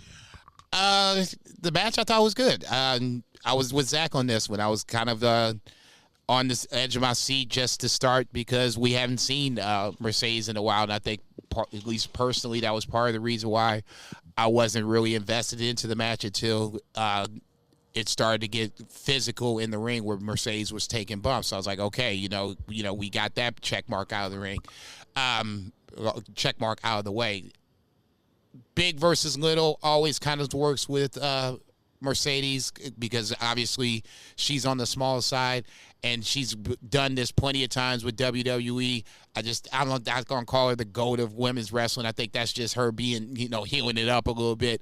But I think her talent does translate. So, I mean, you're having her have good matches with not just people in AEW, but WWE, Stephanie Van Kier from CMLL. So, I mean, it's just, to me, adding to what I kind of already knew, that she's a really good in-ring performer. The heel turn, I'm not going to say I'm surprised because I was always, I set it up to this to a certain point until Chris Statlander disappeared. She's been causing some shit, but just, not been in the middle of it. Now, finally, her turning on Willow, I don't have a problem with that. At least it's intriguing. Stokely is a great mouthpiece. We saw that on Wednesday night a couple of different times. And then obviously for me personally, keeping Willow as a babyface is the most important thing. So now, obviously, you probably have Willow and Chris Statlander feud at that point. We'll figure out Mercedes' next opponent somewhere down the line. But I thought the match, met expectations because they weren't high, but I was just generally concerned about how Mercedes was going to look. No problems with Willow at this point. I think Willow is at least past the eye test with me that she's a good in-ring performer and you can throw her in the ring with anybody for the most part, and she should be able to get a good match. Yeah, interesting that they put her with Sky Blue on Wednesday. Because, she was clearly the heel in this match, and then she's like the babyface in that one. Yeah. And they also didn't even advertise her first televised match. Yeah, that's a mistake. They just kind of did it. So, kind of interesting, but. The other second of the three main events was Swerve Strickland versus Christian Cage for the AEW World Title. Swerve had a fun entrance, inspired by the Warriors. and this was Not so good. yeah, this was a lot of fuckery. Just very much what you would expect from the patriarchy, but they had a very kind of methodical approach. This was, kind of like a big main event, but with a lot of smoke and mirrors, because Christian, you can just tell you his fingerprints were kind of all over this one as far as like putting the match together and like kind of the pace and everything like that. Ended up being fantastic, even though there was like no intrigue, like we were talking about, like Christian's not going to win this.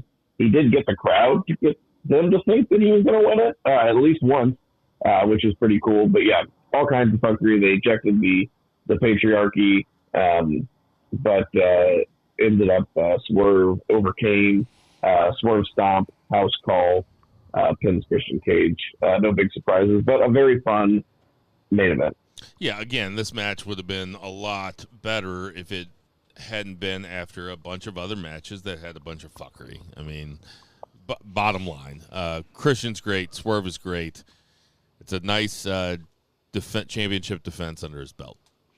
So I'll ask it: who's had the better title run so far? Both the short, both have got not really off the ground, but I think it can be asked at least so far early. Who's had the better title run, Cody or Swerve? Cody. Yeah, I'd say Cody pretty handily. Are we worried about Swerve? Because now, obviously, with Will Ospreay on deck, this is a definite fork in the road for Swerve early in his title reign.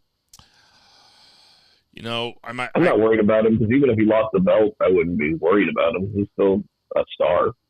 Yeah, today, May 30th, 2024, I say that they should have Swerve win that match.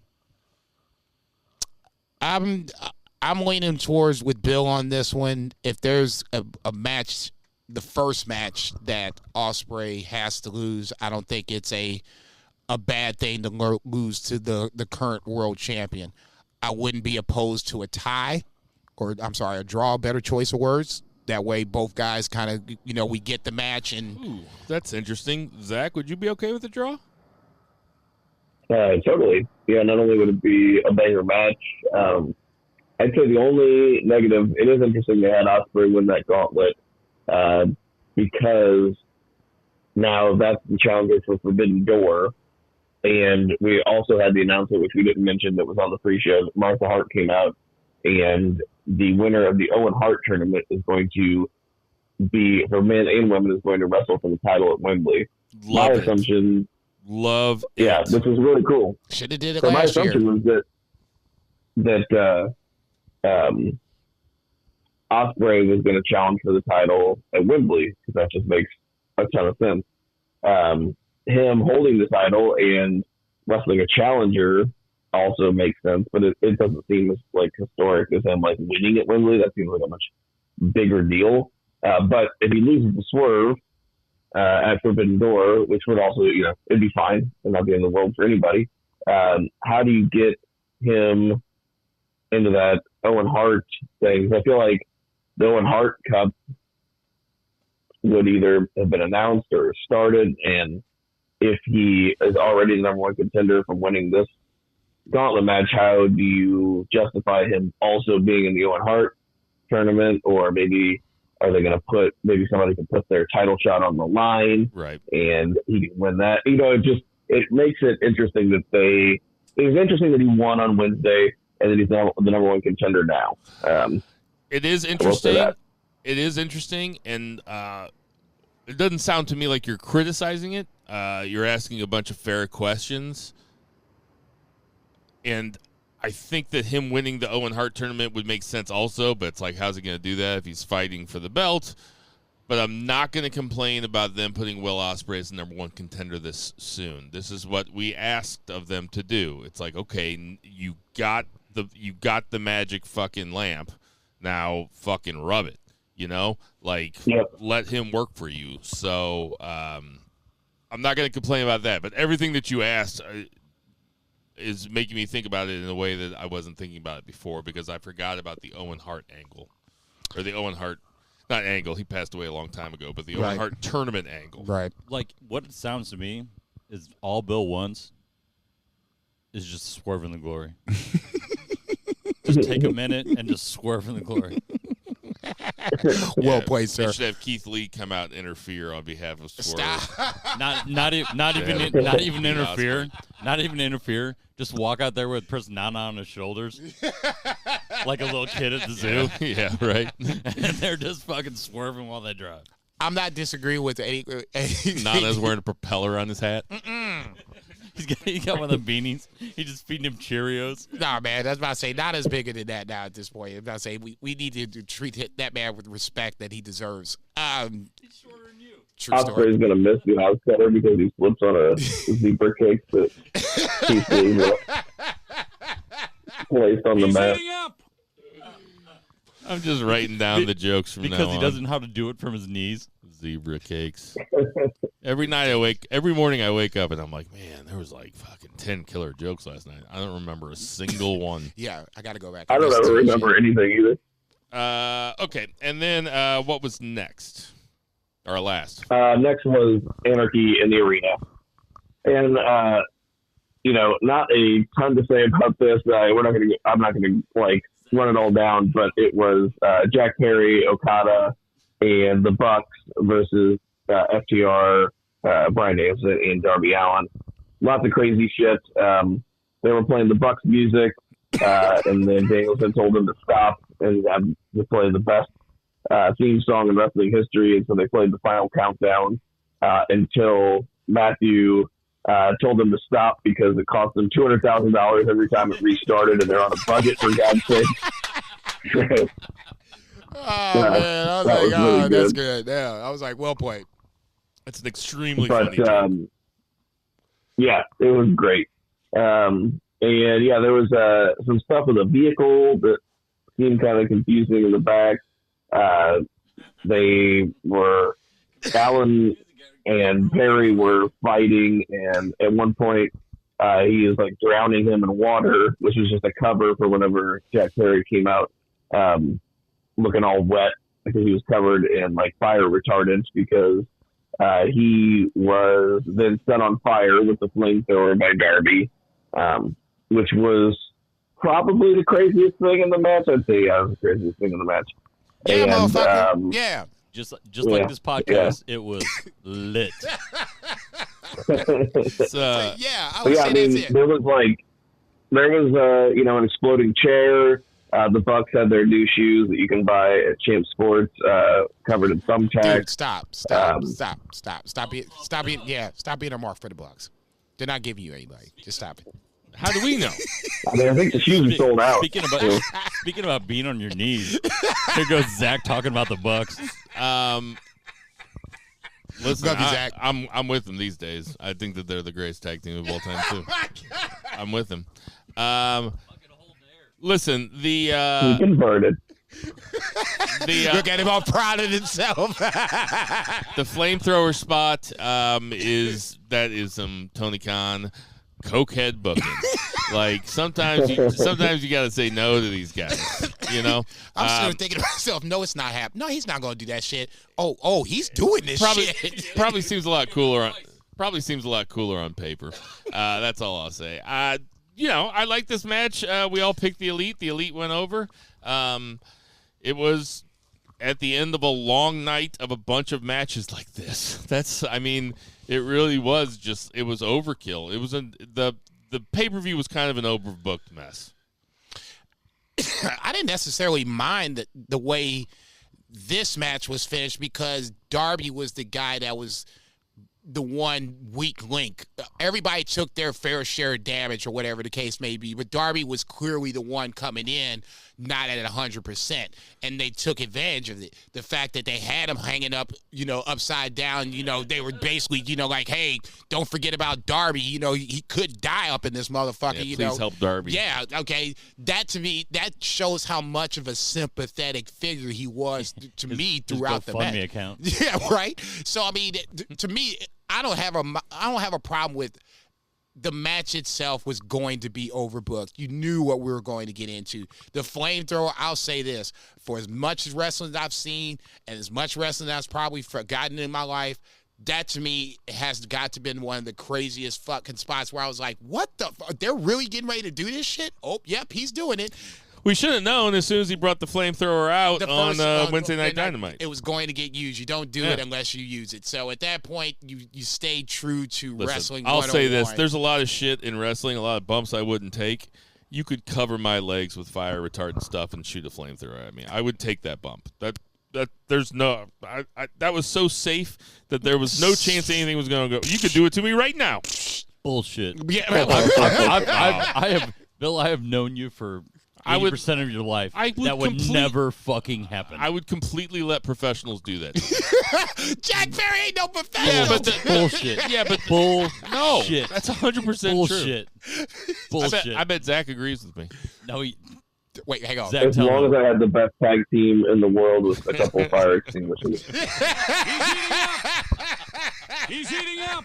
God, and we hadn't even started talking about you jerking off yet. All right, so grade the pay-per-view, Jason. Oh, shit. I wasn't a huge fan of it coming into it, and now you guys I think you guys talked me down a letter grade, at least a point. I'm going C-. I was saying C before I walked in. Now I'm saying C-. It was a B. Whoa. It was overall a good show, but it was just a little long. It was fine. Like, whenever there was like 4 or 5 AEW pay-per-views a year, and you give us a 5-hour show, and they were all like kind of really super meaningful, like banger matches, like it was a little different.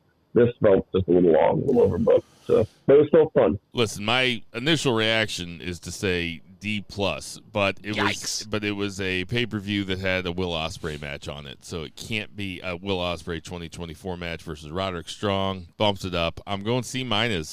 I think that I think maybe it's the worst AEW pay-per-view they've ever had. No, I was getting ready to say towards the end of last year, I think they kind of had a couple of stinkers. I don't think this is the worst. It's not the best. It's somewhere in the middle. After coming after Dynasty, and I'm not saying it because it was in the loo, but Dynasty was a high watermark, at least for AEW this year. This wasn't nearly as intriguing, not as nearly as good in the ring as Dynasty was. All right, that's going to do it for our 2 count. Let's get to that 3 count. 1, 2, 3.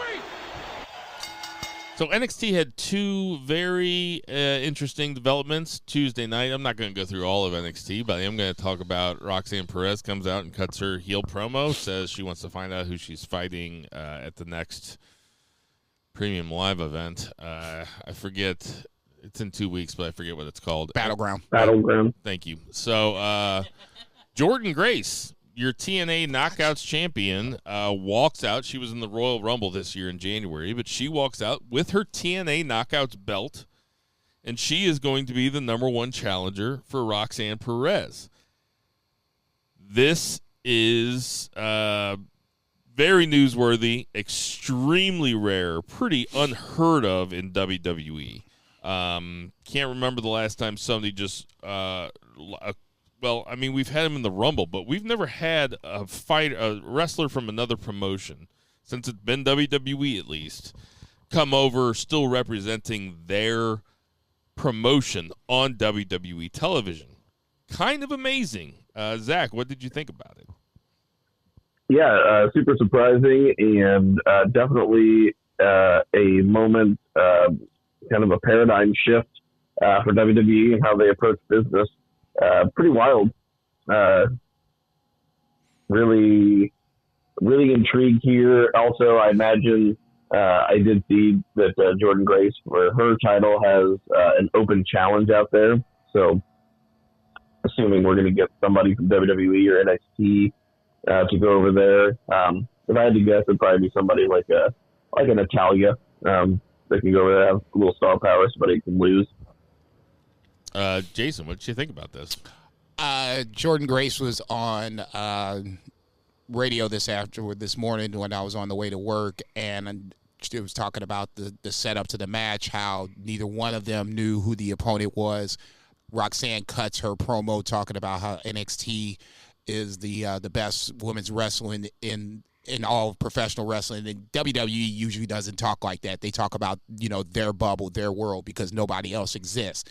So kind of hearing that was, at least my ears kind of perked up, because in my head I was like, TNA has always been, at least in my head, really, really good. Just nobody really watches the shit. Then all of a sudden, her music hits. I'm like, bro, oh, this is happening.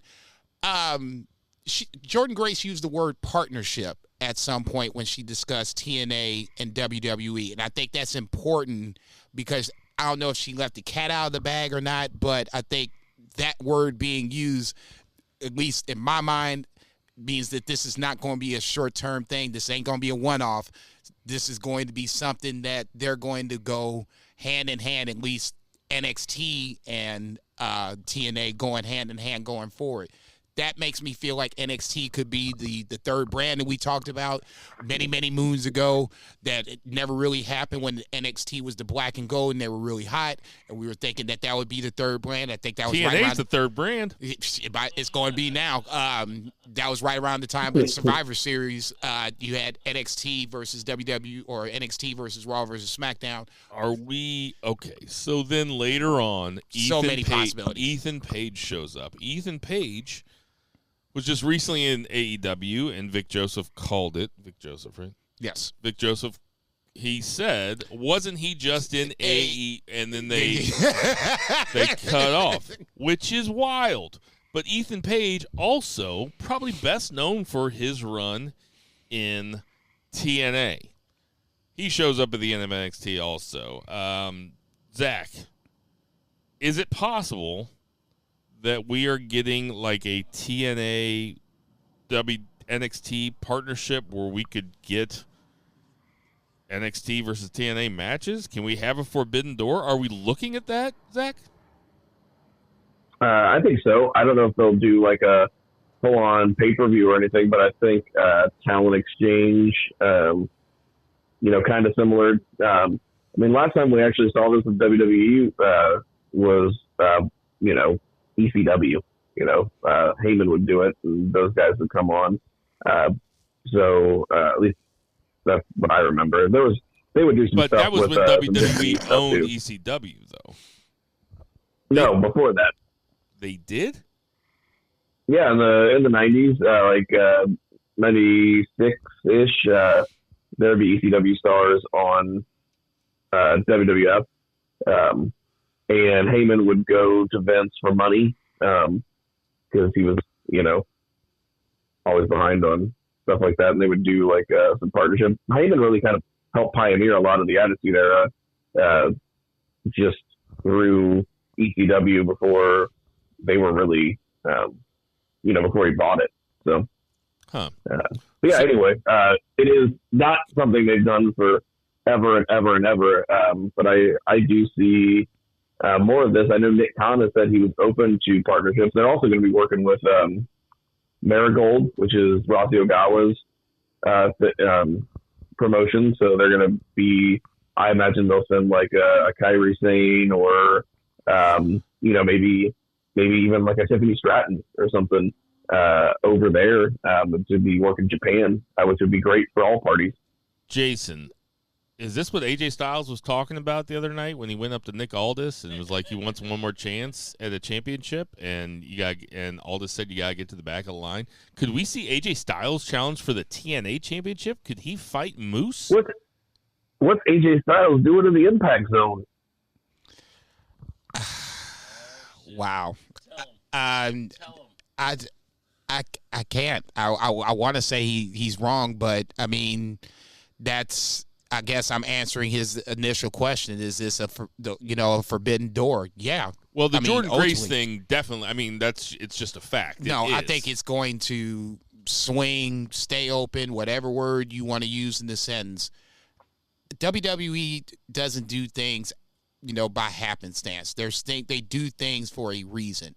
Now, if Jordynne Grace is going to be TNA champion by the time she meets Roxanne, fucking great. Even better for TNA. I hope that is the case. But they don't do this without a reason. And I think the long-term goal, because they both are basically kind of set up the same way. You have a world champion, you got a women's world champion, you got tag team champions, men's and women's, and then you have a mid-card title or two somewhere in the middle. It's really set up for at least NXT. Well, it'd be fun to see like Ricochet in like an X Division match or something. There you go. Montez Ford. There you go. So Do something with Cedric Alexander. Ricochet jobbing. God, don't say that. Champion Ricochet. Yeah. Yeah, so it's a lot of Right. real. The possibilities really just stand out there. They could be amazing. Ethan Page coming back. To me, I'll just say this: there is nothing that he can do on NXT that can be any worse than what he's done on AEW. The sky is pointed up right away. It's pointed up. I don't care what happens from this point on. So, anything else to say about that, Zach? No, it is pretty wild. Pretty cool. Yeah. Excited to see where it goes. Kenny Omega was just TNA champ not that long ago. So, it's just a wild time in wrestling. That's going to do it for our 3 count. 1, 2, The good old days. I do want to say that the scores are Jason and Bill are now tied at 87, and Zach makes a point up, and he is at 84. So I am clinging to that lead. I'm in first, Jason's in second. How the fuck does that happen? I'm the defending champ. How does that work? So some odds and ends. What we already talked a lot You made about. wrong picks. That's how that works. We talked about Dynamite. I was a big fan of TV Time with Chris Jericho. Of I course think you it's were. funny that it's called TV Time. I love that part. I also think it's funny that Jack Perry drives around something that's called the Scapegoat Scapegoat. Bus. Big fan of that. It's like, man, see. no. Moxley versus Rocky. We talked about Callis. My man Matt Menard gets some TV time. Daniel Garcia saying he's going after Ospreay's belt. I am down for a Daniel Garcia Will Ospreay match. Shit. How about you, Zach? Oh, totally. And that would be pretty cool if you wanted to have Garcia win that off of Ospreay. Ospreay's already got, the title shot locked up. And then if Ospreay won, you'd have the only guy in AEW to beat him is Daniel Garcia. And you have a main event title match. I mean, Damn. I would Talk your talk, Daniel Garcia Wow. and Zach Pullman. would Shit. really love it. Jason? To me, this was, a talk your talk moment. Speak your truth. Daniel Garcia was just like, you know what? And I love the fact that he was just like, I don't care. I don't care. I want to win this title. And that at least makes the title feel important, and it makes the match that hopefully will come up against Will Ospreay feel like a match that you really want to see. Did it feel like Christopher Daniels was doing an Adam Pearce impression tonight or last night? Good bit. I was like, dude, I don't need a middleman. God damn it. Just name a commissioner. I don't care. Stop. No, Really? Zach, what'd you think? I don't think I saw that. Yeah, Christopher Daniels comes out to the Elite, and he said that he has been made the interim executive vice president, that Boy, Kenny yeah. Omega's out, so he has some power to wield towards the Young Bucks. We have the gauntlet match, which was Jay White, Pac, Mystico, Will Ospreay, Shota Umino. When he came out, I was like, oh, because I know it was for the Forbidden Door match. I was like, oh, Shota versus Swerve would have been fucking really cool. Not saying it should have happened, but yeah. Claudio Leo Rush gets a little bit of rub. He had a good showing. Orange Cassidy and Hechicero. this was what it was. It was very enjoyable to watch. I was really rooting for Shota Umino right when he came out. I was like, oh, fuck, yes, make him win. Yeah, right. What you think of it, Jason? No, I the only thing I was asking for was just to have, a representation of, New Japan, CMLL, whoever else you wanted to throw out there. I just didn't want to see a lot of AEW talent. And when I say AEW, I mean AEW and ROH. So, I mean, don't be throwing somebody that, I haven't seen in a hot minute. Kyle Fletcher is the guy that I immediately think of because he's the guy that, unfortunately, has jumped out of nowhere, and he's the TV champion but loses on TV. So I didn't want to see that. Now you throwing in Jeff Cobb out of nowhere. Okay, now you're talking. Shota Umino was a nice little, Leo Rush, guys along those lines, Mystico. So in that scenario, okay. To me, like I said, I was surprised that Ospreay was even in the match, and much less winning the match. Zach, what do you think about Stephanie Vacour coming out to challenge Mercedes Moné for her title at Forbidden Door? That seems cool. I don't really know her, or I don't think I've ever seen her wrestle, but I've heard she's good. So that's pretty neat. Forbidden Door should be a lot of fun. I loved that gauntlet match. I thought it was excellent. I forgot all about Hechicero because there's so many guys in AEW, and I was like, oh man, he came out, and that was super fun. I also think that is such a fantastic concept for a match. First time I ever heard about it, I'm like, that's weird. Like, so guys just come out whenever, and they could theoretically never end. We just don't know like what's going to happen, and then in practice, it works really well. I didn't think I would like it at first, but then as, the match kind of went along or whatever, you had guys that, I hadn't seen in a while, but, it could end at any moment. I was like, okay, this is cool. I can deal with that. If I'm not mistaken, and, I'm sure somebody will call me out on this, but I believe Stephanie Vacour and Mercedes Moné were set to wrestle, and Mercedes got hurt. If I'm not mistaken, I don't think they were supposed to wrestle and they didn't, or they did wrestle and I can't remember the finish. I think it was the former, but don't necessarily quote me on that. The third point I was trying to remember and I can't think of what it was. I think it was still like basically around Forbidden Door where Bill was talking about, Shota Umino versus Swerve being a potential match.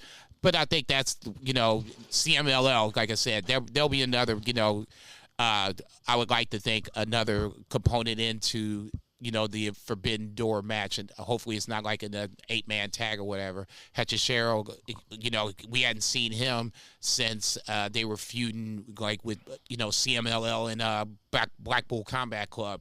That felt like that was getting ready to pop off, and it never really did. So that's, at least in my head, that's might be a reason why we haven't seen a lot of those guys. But it'd be nice to see some of them in singles, maybe tag action on the Forbidden Door card. We'll see.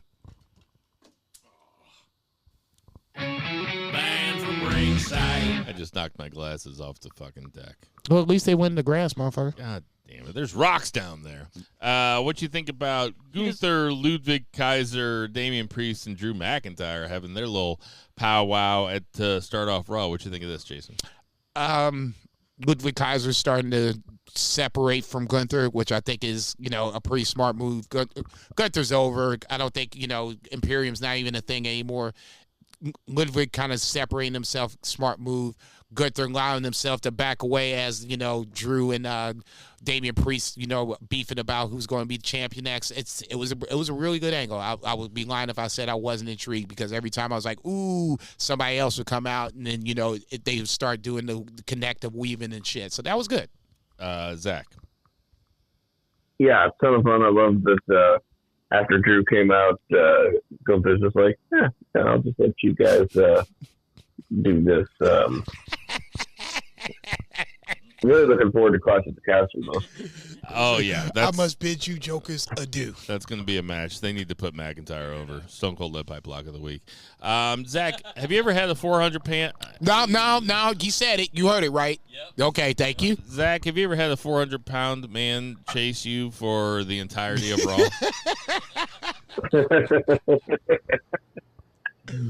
Unfortunately, no.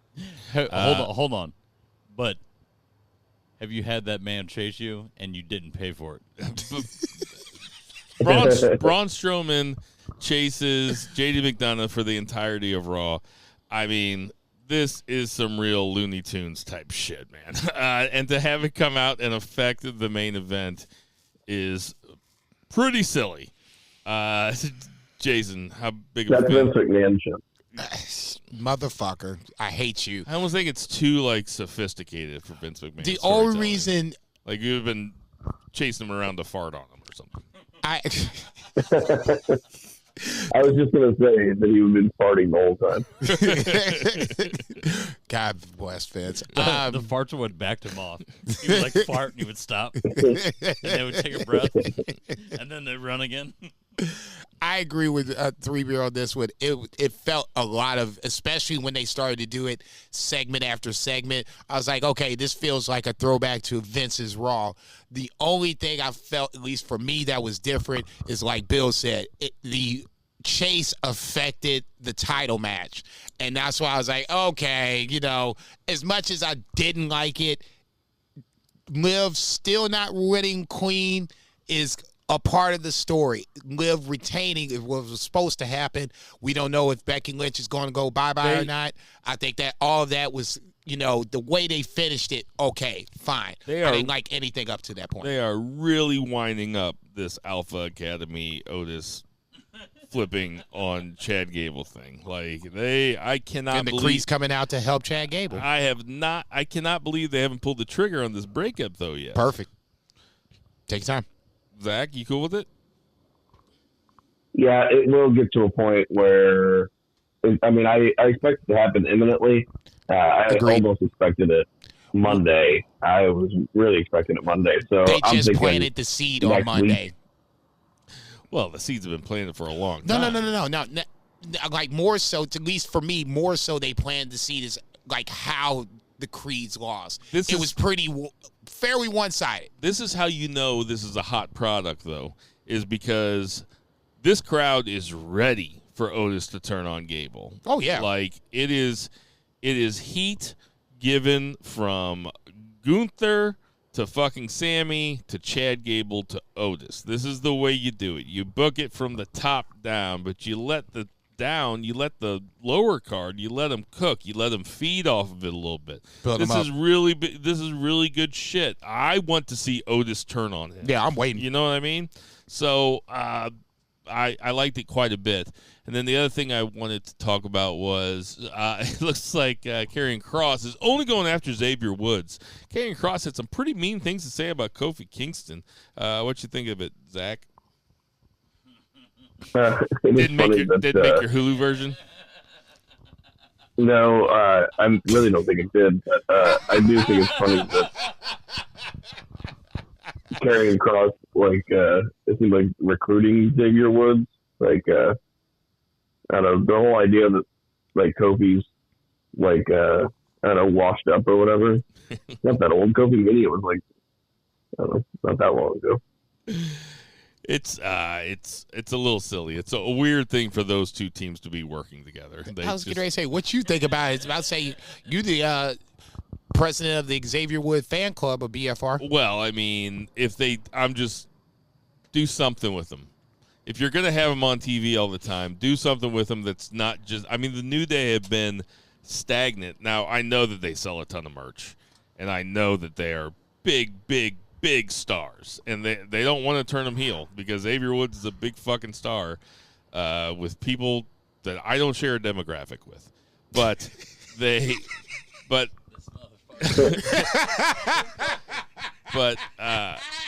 at least do something. At least do something with them.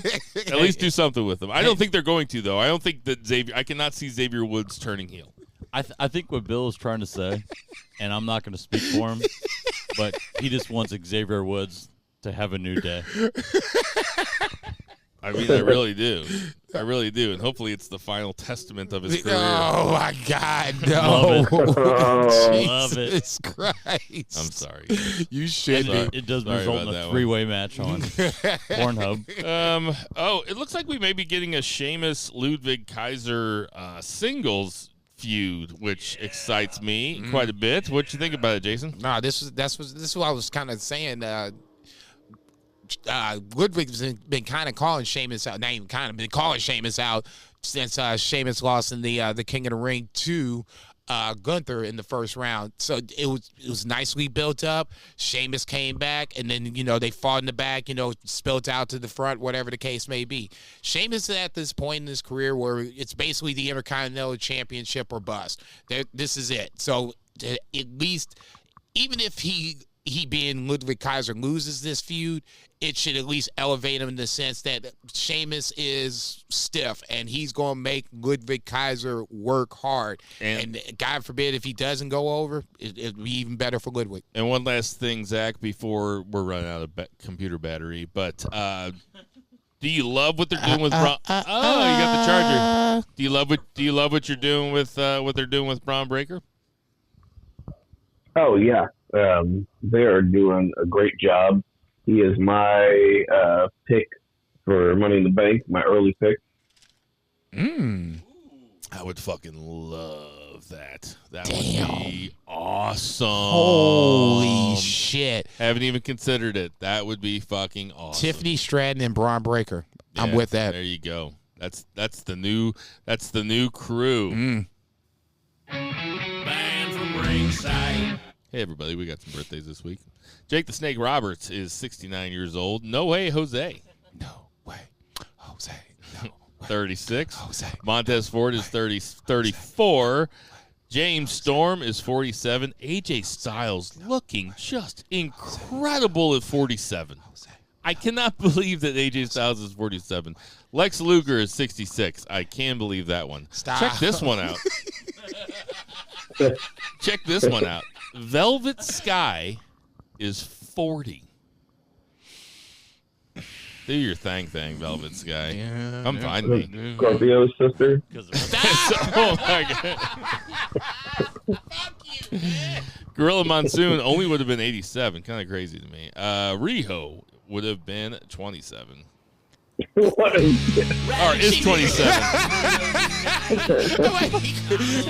Tell him. Right? Tell him. You ain't shit. Riho is 27 years old. Hey, everybody. If you, wherever you get your podcasts, go ahead and give us 5 stars. We know there's a ton of podcasts to listen to, so we appreciate you guys listening to our podcast. For Jinder Mahal, for Check. Murray the Murray Man Murray, for Check. Richard Chris, for Patriot Check. Matt, for Brett Jagger, Check. for Bo, Check. for Two Beer Zach, for Check. Jason Cornelius Bell, Konnichiwa, I am bitches. Bill Vagey. Check. Black Lives Matter, Check. support your local restaurants, Check. support your local weed dealers, Double give check. your parents a call, Triple and check. never forget to boo the heels. Ooh, bitch. Shut up, bitches.